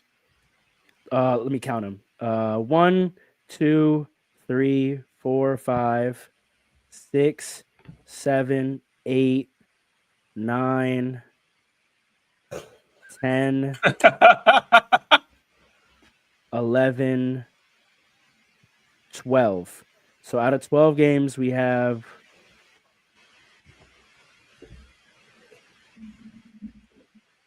No, sorry, I didn't count the Oklahoma City. 13 games. So out of 13 games, we have 7 and 6. 1 win, 2 win, 3 win, 4 wins, 5 wins. Yeah, 7 and 6. Yeah. If we do the same thing for y'all, I mean, we already know it's worse than that. Yeah. We're right. Yeah. Lost to Boston 0-1. Beat Indiana 1-2. Lost to Cleveland 1-2. 1-1. 1-2 now. 1-2 now. Yeah. Lost Indiana 1-3. 1-3. Lost. Beat Denver 2-3. Lost to OKC 2-4. Lost to OKC 2-5. Beat Denver 3-5. Lost to us 3-6. Lost to Boston 3-7. Beat Indiana 4-7. Lost to Cleveland 4-8. Lost to Boston 4-9. Lost to us 4-10. Lost to Cleveland. Lost to Cleveland 4-11. Why are we not including the Rockets wins in there? Oh, my bad. Sorry. So that means that we played more tough teams than y'all do. That's because we have OKC twice coming up. Okay. But I also didn't put Houston in my own, so we can add both of them. So if we put, so right now you're 4-11.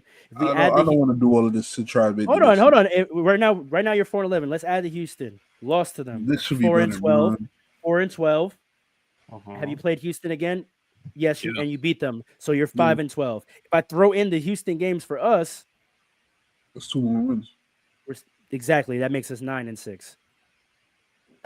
And we play them again. And we play. To be honest with you, the only teams that stand out in the league right now are the Thunder, the the Celtics and the Cavs. That's really all that matters. So if you can't beat them, you're not gonna know it. And we beat Boston. But like I said, we are a different team. That's my whole point. All right, we can leave it there. But If that's where I stand on it. If the Lakers and Knicks just so happen to meet in the finals for whatever reason, who are you taking, Paul? Knicks. That's obvious. If we're good enough to get to the finals, you know who we gotta beat to get to the finals. Paul be honest about it. Paul be honest about it. No, he won't. No, I'm being honest. Well, actually, no, he will be honest, but his honesty is informed by his. Oh, here we go. I'm gonna ask you. I'm gonna ask you too. I believe that he believes it. I believe that he believes it. I'm gonna ask you too, though. Who do you think? First, you're not asking me. That's crazy. First, no, I'm gonna ask you. To get to the finals, we forget that. I just want to know a simple question: if they just happen to met in the finals, Lakers, Knicks, who you taking? All three of y'all. All three of y'all. Who y'all taking? Of course, I'm taking the Knicks. You know how good Farrah, who you taking? What? He's taking the Knicks. He's taking the Lakers. Jalen Brunson, Bunsen burner, Katie's burner phone. Lakers. That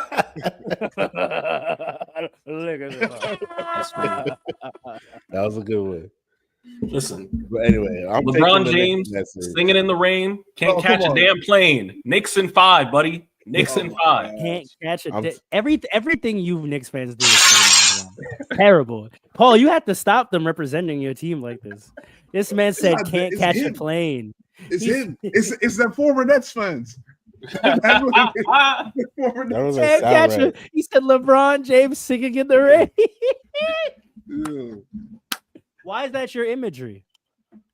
You had those LeBron songs in your head. I know you do. He be doing anything. We see him in commercials doing the cha cha cha. I'm not hearing this. You know what's funny? One of the best ones are a song about Bronny. LeBron James. That's actually a great song. I'm not gonna lie. That's a great song. I asked y'all that question because you're trying to be serious. No, because like all that Farrah just go through, that don't mean the Lakers are the better team. That was my point originally. That's to me. Well, why do you say that? Using your argument, using that finals argument. What do you mean? Explain that. Because if you think the Knicks are a better matchup and better XYZ against the Lakers, their records against the other like top teams in the East don't mean that the Knicks are a worse team than the Lakers. That could be a matchup though. That could be a matchup. I would use the same. If it's a better matchup, it's a better team to me. I would use the same principle, but Alan, here's the thing: I would use the same principle for any of the other top 3 teams, right? And I bet if we I agree with you, but the question was about the Lakers Knicks. I know, but I'm saying we picked 2 teams that weren't our fans of. I guarantee you, everyone's gonna pick the team with the better record against good teams as the better teams in those matchups. I would put money down that we do. If we did Denver versus Indiana, or if we did Cleveland versus Houston, I guarantee every single one of the teams, before I asked you which team was better and you told me and then we checked, it would play out that the team you picked as better is the one that has a better record against. I agree with you, Pharaoh, but so what does that say? No, because you got to take context into. Listen, this team, in my mind, right now, we still haven't seen the final form, and we still don't know how good we are. This week coming is important for my team. For everybody. It's important for everybody. No, for different reasons. That's the whole point of the whole conversation that we've had this last 2 hours. For different reasons. Like, to tie to something else that I'm dispassionate from a little bit, that's why I don't rate Denver. Because of the losing they've done to the other teams in that group that I'm talking about. They're a better team now, though. I guess, but they're still losing. Like they lose to Houston. They lose to us. They lose to Boston. They lose to Cleveland. That's what I'm saying. They lost to y'all. Yeah, I think that's a matchup thing. If we played the Nuggets in the finals, we beat the Nuggets. That's a matchup thing. But that's my point, right? That's why I don't rate them. When they go against the teams they would have to beat to win a chip, they're losing. I apply it to. I'm universal with it. I'm not picking on the Knicks. We just happen to land on those 2 teams. That's my rate for all the teams that are in those top 4 spots. How are you doing against the other teams in the top 4 spots? Joker has elevated his level of play to like Jordan levels. That's why we don't rate Houston either. Yeah, but Jokic has elevated his level of play to like Jordan levels where I can't count a man that good. Can we stop saying that? Can we stop using Jordan levels? Because Jordan levels is so much more than like statistical output. Yeah, so just because a guy starts getting crazy stats, let's stop saying he's playing at Jordan level. He's not. He's not. There's been a lot of guys in NBA history who put up really great stats. Offensively. Offensively, Jordan, this is all time great. You can't deny so much. Sure, but there's so much more that is being said when you said he's playing at Jordan levels. I'm just talking about offensively. I know we have to stop that though. We have to stop that. Okay. Fair point. That's what we have to stop putting Jordan into a conversation anytime a player starts putting some numbers up. We have to stop doing that. It's more fair to say Jokic is playing at prime James Harden levels. No. This is better than that. Why? Tell me why. The level of impact on. First of all, we're still in the regular season, are we not? If we talk regular season, prime James Harden, the impact of his plays and stats on regular season winning. Tell me Jokic is doing better. I think it's safe to assume that it will continue because this man has a chip already. Question. Which roster is better, this current Denver Nuggets roster or the prime James Harden Houston Rockets roster? I'm taking James Harden. James Harden's roster is probably better. Taking James Harden. Rockets. Yeah. This current Denver Nuggets roster is it's a little problematic. We're not about to disrespect my son Clay Capella, Trevor Ariza. Okay, let's talk about him. Eric Gordon. Prime Eric Gordon. Oh God. Come on, man. I won't debate you on it. I won't debate you. You got me there. All right, that's not a point for me. I'll let that one go because I was gonna say I was gonna say that Rockets team. No, I'm not talking about the Westbrook version. Obviously not. But I will use the pre-CP version because that team had 60 wins. So if we're gonna talk about regular season winning impact, James Harden was having a lot of regular season winning impact. Yeah, so it's not disrespectful. It's not disrespectful to say that this isn't Jordan levels. He's doing James Harden level, prime James Harden. It's like when it comes to regular season, you got to talk about Wilt, James Harden, and Jordan. Like put Jordan, Steph Curry. I said Wilt, and you talking about? Come on, man. Put Jordan in a room. Put Jordan in the regular season. Jordan ain't do what Wilt did. Lock the door when you. But here's what I'm talking about with Jordan. It's not with Jordan. I'm just saying there's so much else in the convo. So when you put Jordan in a conversation, you're improperly putting a lot of things in there. You know what one of them is? And you hate to talk about it. Two-way impact. Okay, Jordan won an MVP and DPOI. Unless you're doing that, don't tell me nobody's playing at Jordan level. Okay, Giannis and LeBron. Giannis and LeBron are the only two players who in the regular season have ever reached Jordan level of play. Okay, and Kobe. Giannis, LeBron, and Kobe in the regular season are the only players in NBA history who have ever touched Jordan level play. I think that's a podcast topic. It's a fact. If we're talking regular season performance, the only players who have ever touched Jordan level regular season, Giannis, LeBron, Kobe. That's it. No one else has even come. History, man. Wayne Wade has come and close. Tim Duncan. No.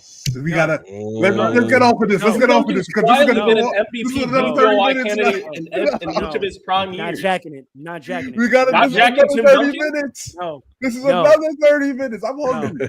Not jacking. We're not gonna get into it. We can just set it up for next. This is the next pod topic. This is the immediate next pod topic because I will stand on that. If we're talking regular season play and performance, Jordan's level of play and the peaks he's hit is up here. There have been 3 players in history who ever touched it.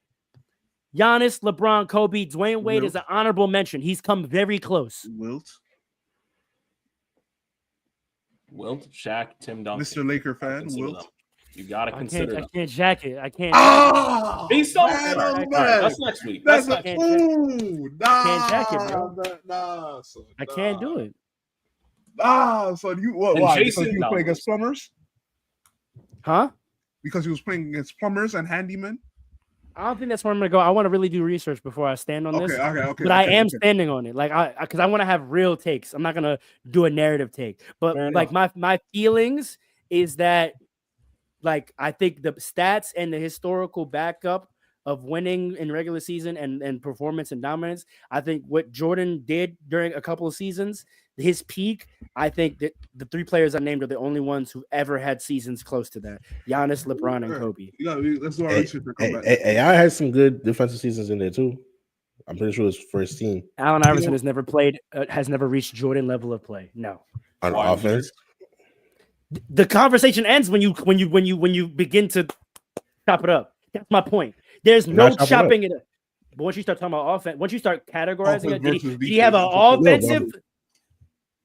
I'm talking about period. Saying he had some all defensive first teams. I think those seasons might have matched up with that. He was never arguably the best defender in the league. When we start, and this is what I will get into. When we get into it, when we talk about the peak level, we're talking about Jordan. There were several seasons where Jordan was the best player in the league on both ends of the court. So if we talk about history, who's ever been that? Not with Scottie Pippen. Not when Scottie Pippen was on the team. I understand. I'm saying there were seasons.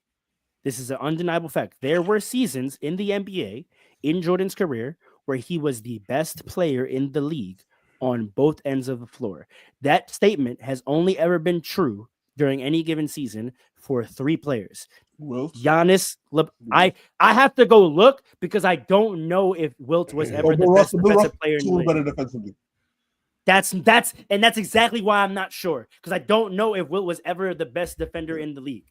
That's what I'm saying. The only three players that I know for a fact there was at least one season where I could confidently say that is the best player offensively and the best player defensively in the world is those three players. Kobe, 100%. I will give you 2 seasons where that was true. Giannis, 1. LeBron, 1, arguably 2.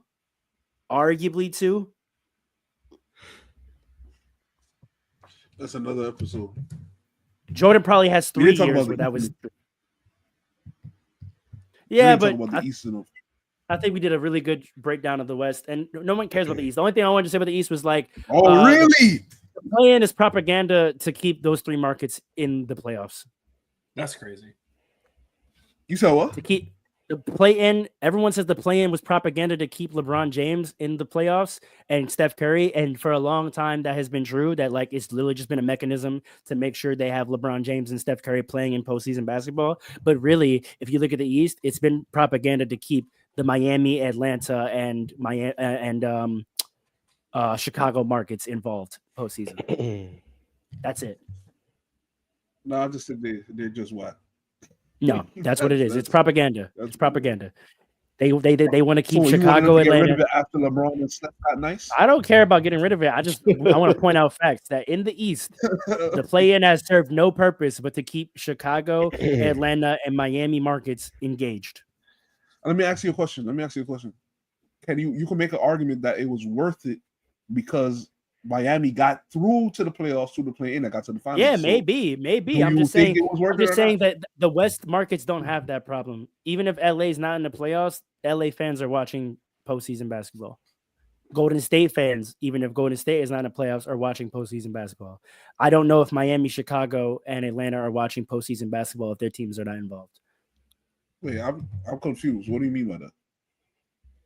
I think the majority of LA Laker fans, even if their team misses the playoffs, we're going to watch postseason basketball. Because you have a lot of bandwagon fans. Even if, listen, you could say whatever the reason is. I would say the same thing about Golden State. Even if Golden State isn't in the playoffs or isn't a contender, they're going to watch postseason basketball. I am not so sure that Miami Heat fans, Chicago Bulls fans, and Atlanta Hawks fans are watching postseason basketball if their teams are not involved. And so I think that the play-in is a propaganda mechanism to keep those 3 huge markets involved with the NBA longer. I know what you're trying to say. Why? That makes no sense. Why? Because who cares about the Hawks? Well, say that again? Who cares about the Hawks? Who cares? Like, legitimately. The NBA cares about Atlanta and Atlanta viewership. Atlanta don't even care about the Hawks like that. From what I hear, it's a Falcon city. Falcons and Breeze. That's what I hear. Yeah. I know one guy from Atlanta. He messes with the Hawks like loosely. It's a low-key important market. I would say it's probably the most important Southern market in the NBA. No. Truly Southern? Truly Southern. Southern? Truly Southern. Not the Southeast. I'm not jacking that. San Antonio. What do you mean? Market, not organization. Market, not Market. team. Market. Okay. Market. I think Houston's a bigger market than Yeah, I agree. Atlanta. Houston. Atlanta is not Southern like that, apparently, according to what people say too. They say like so many transplants are down there that culturally it's not even like. If that's what you're talking about. I mean, it kind of is, but kind of isn't. Like, it is more geographic to me, but I'm just talking about like in terms of market coverage, right? Like, we got the East Coast on lock due to Boston and New York, right? So like we got the East Coast markets that matter on lock. We need Chicago, which is part of my argument, right? Like to lock the East in. The West we have locked because of LA, the entire LA, right? Entire Like California. the entire California, we have them locked in, right? So the next big region that you would care about for viewership is the South. If we're thinking about which city, I guess you will, whose market is probably key to capturing Southern viewership, Houston has a strong argument. I like that argument, Alan. Houston has a strong argument. I would say Atlanta is up there, though. No, because Atlanta themselves, if the city itself doesn't really care about the city, about the team, then the surrounding areas aren't going to care. No, but that's not really what I'm saying. What I'm saying is, what city that if you have them watching in large numbers means you have that region covered for viewership? Dallas. Look what happened over there this year. It's a strong argument. I might take that. If you have Dallas, you could probably feel safe feeling like you got the South. That's a strong argument. People don't care about Atlanta like that. Nah, because Texas is big. Texas is huge. Yeah. Both like influence wise and geographically. And then on the east side, you got Miami. Well, that's part of my argument. Like Miami, like that's why you need Miami and to get the whole Southeast. Like Orlando doesn't really do it, right? But regardless, though, the play-in came in when the Warriors and the Lakers weren't that great. Because let's put it this way. Which cities will have the most fans in that region that don't live in that city? Right? Like the Knicks. Having the Knicks is so important because so much of the East Coast is Knicks fans. The Knicks, you're gonna get Connecticut, you're gonna get Delaware, you're gonna get Miami. You know what I mean? Right, Miami, right. With the Celtics, with the Celtics, you're getting Boston, you're getting Rhode Island, you're getting New England, you're getting, you know what I'm saying? Vermont. New York too. Right? With LA, you're getting California, you're getting New Mexico, you're getting, you know what I mean? Arizona, you're getting all that from Lakers, right? Yeah. That's what I'm saying. In the South, which team, if activated, gets you the most of the South? I mean, Dallas is probably the You're not considering Miami? No one in the main South is a Miami Heat fan. What you mean? See, the people, here's a problem because Miami's Southeast is right on the coast, so you're getting coast. You're getting like Miami. You might get like the Carolinas, the Virginias. No.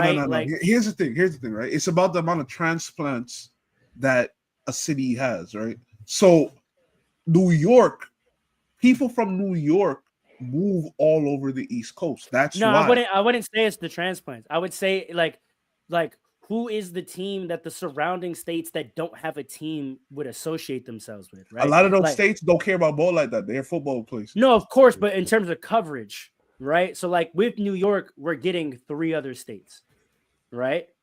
In terms of fans. That's but what why though? Why? Because I think it's just no. Like I don't know. You would have to act. You would think correctly. Because I don't think it's the New York transplants in Connecticut that are Knicks fans. I think that if you're a Connecticut kid, like I know them, if you grow up in Connecticut, if you grow up in Connecticut and you're a ball fan, you're a Knicks fan. Or Celtics. Nah. I can tell you from personal experience, like Connecticut people I know that born and bred Connecticut, Knicks fans. If you're upstate, are their parents from New York? Maybe that counts. Some of them, but not all of them. I mean, upstate New York, Knicks fans, right? Like that's what I'm saying. So like, I'm like, what team in the South that like if you are, I need a map to like. The really- problem is these places. I'm telling you, Farrell, the places that you're talking about I surrounding. know.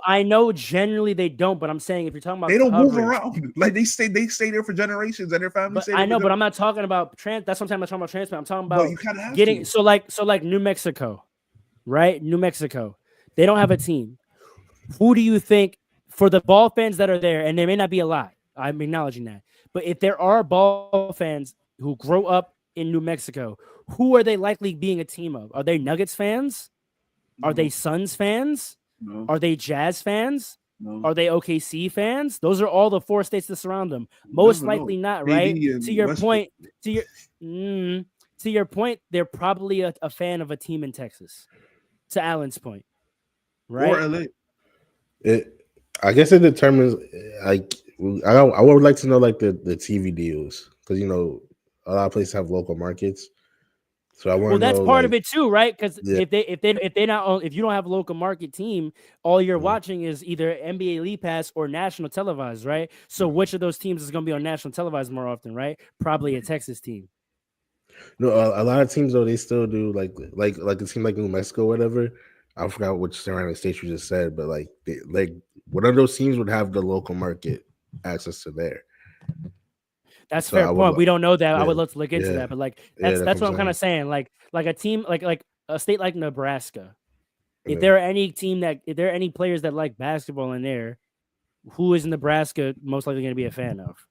But see, my problem with the argument is that Maybe the Timberwolves. the problem Maybe. with the argument, Or are they though, going to is be a Chicago Bull fan? going back to the original topic though. You feel talk me? about- wait, hold on. Well, go back to the original topic with the play-in, and you're talking about markets that the NBA needs. If they don't have a lot of fans, they don't need them. I'm just talking about. I'm not talking about the markets they need. I'm talking about like the market they need to get the most coverage. So the market isn't New Mexico that they need. The market is whatever is the market that's going to bring in some fans from New Mexico and some fans from. Some fans, they're not that important. It's not enough to matter like that. Then. I think it does. I don't right? know. Because like you said, the California teams get you Arizona, Nevada, Utah, Oregon, Idaho, Washington. Right, but though that's because they, in my opinion, is because they got a lot of people from the places that have those teams. Whereas I think everything is true. I think everything is true. There. I think that a lot of it is the transplants. I think that's true. I also just think it's proximity. If you're a ball fan in a place without a team that's never had a team, I think you're gonna be a team of, the biggest team near you. A lot of these people that are from places that don't have a team are not even ball fans. I know. I'm just saying for those that are. I'm just saying. I know. I'm acknowledging all that. I'm just saying for those that are. That's all I'm saying. I don't think the NBA cares that much about those that are, because it's not a lot. I These think people are college football fans, NASCAR fans. I think they do. I don't think they're just NFL concerned fans. about maximizing viewership in the cities where they have teams. But either way, whoever gets to the plane is whoever. So Yeah, I think that's what I mean. Yeah, Atlanta, Miami. You keep Atlanta, Miami. You got the whole Southeast, right? So you get Alabama, you get Mississippi, you get Tennessee, you get the Carolinas, right? Like, think about that. With Atlanta and Miami, South Carolina, North Carolina, Virginia, Kentucky, Tennessee, Alabama, Mississippi, you keep them all engaged. Yeah. Right? Yeah. Mississippi, Alabama. Nobody watches all of these. You keep Chicago in it. Look, watch this. You keep Chicago in it, you probably get Iowa, Missouri, Kansas, and Nebraska. And maybe Arkansas off rip if you keep Chicago. So you get Wisconsin too. We don't want to have even that though they got Milwaukee. Yeah, but that's a fact though. I would agree. Yeah, that's a fact, right? You got the whole Midwest. That's what this is kind of my point, right? Like that's why I think Chicago, Atlanta, Miami are always in it, because it keeps your full coverage. The West takes care of itself, but those markets, Atlanta and Miami and Chicago, it keeps your whole Eastern Seaboard locked in.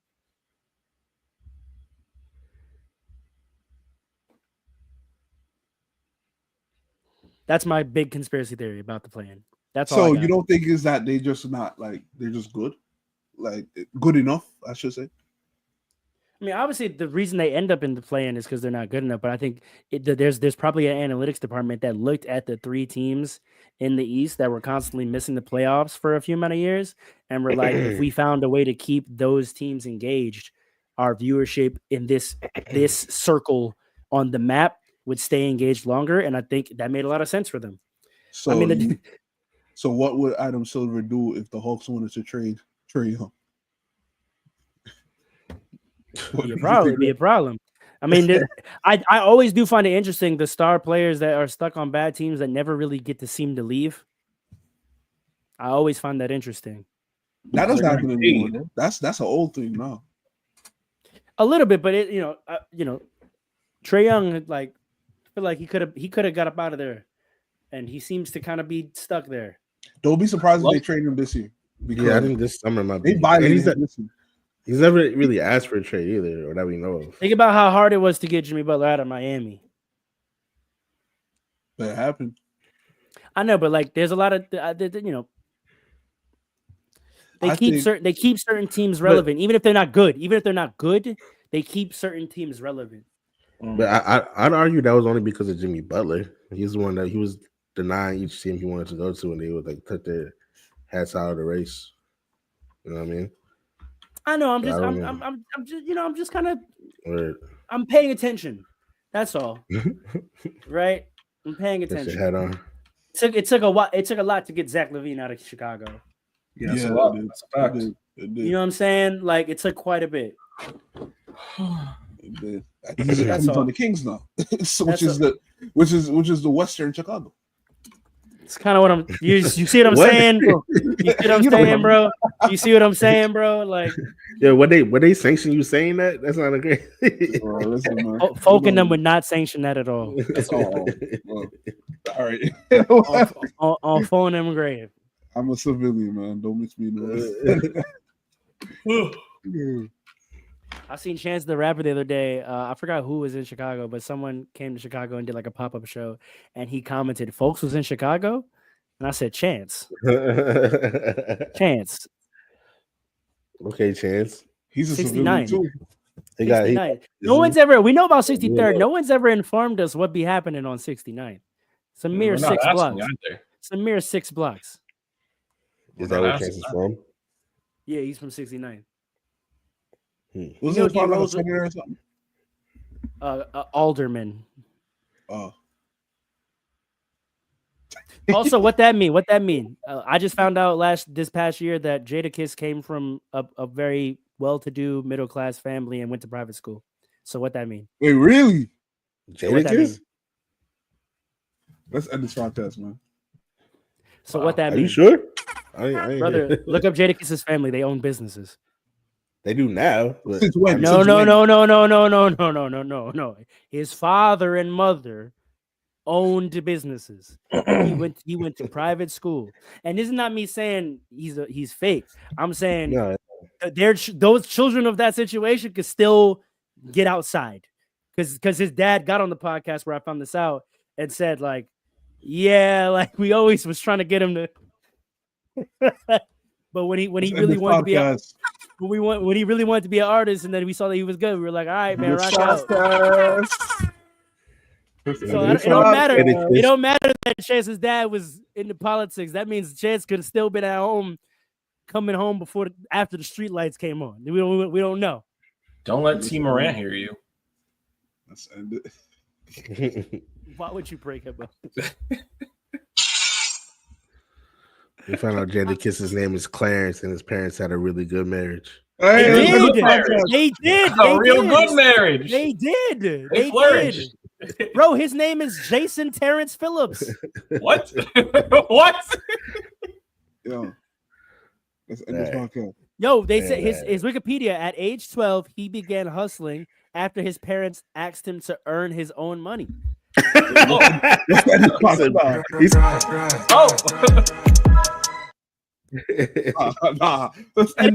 know what that is? No, son, we have money. You don't have money. You need to go get your own money. And he said, I mean, we do live in Yonkers. I can figure it out. Like, that's funny. You feel me? This is Book of Power Ghost. Let's go. I'm trying to tell you, bro. I'm trying to tell Paul's you. Out of here. Paul's out of here. Let's end this podcast. Let's end the podcast. I'm with him. So what's happening on 69th? That's what this. That's the question. That's a different podcast. It has nothing to do with Fast Breaks. Questions that need answers. But does it have with breaking fasts? No. Also, no. Belated Eid Mubarak to all the folk them. Belated Eid Mubarak. That's a fact. It was out in Newark last week, man. I bet they was. I bet they was. I've never seen so many in my life. I was like, yo. It was mad. I was like, yo. Especially because I didn't know what the day was. I went out to a diner in Newark last week, and I was just like, what's going on today? And I realized, oh, it's a holiday. Brothers and sisters was trying to get their souls right. Is what's going on. Shout out to y'all. Shout out to y'all. Went right back to Haram the next day. Yo. Mm-hmm. All right, Joe. All right, let's. What did Lotto say? What did Lotto say on that Drake album? You're not celibate. Oh. You're not. Oh. Please stop calling them little 2-week breaks of celibacy. Fast Breaks family, thank you for joining us. We're out.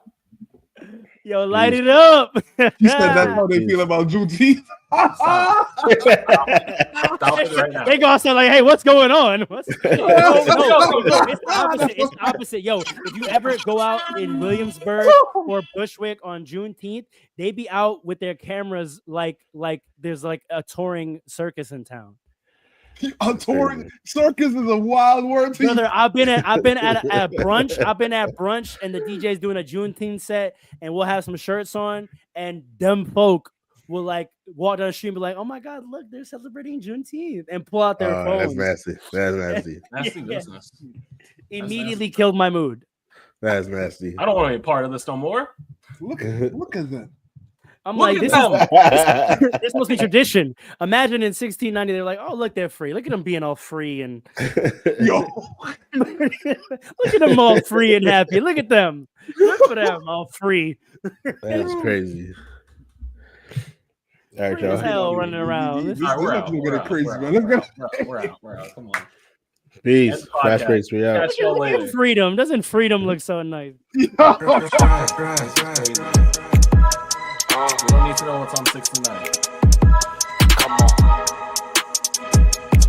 It's Fast Breaks. Listen.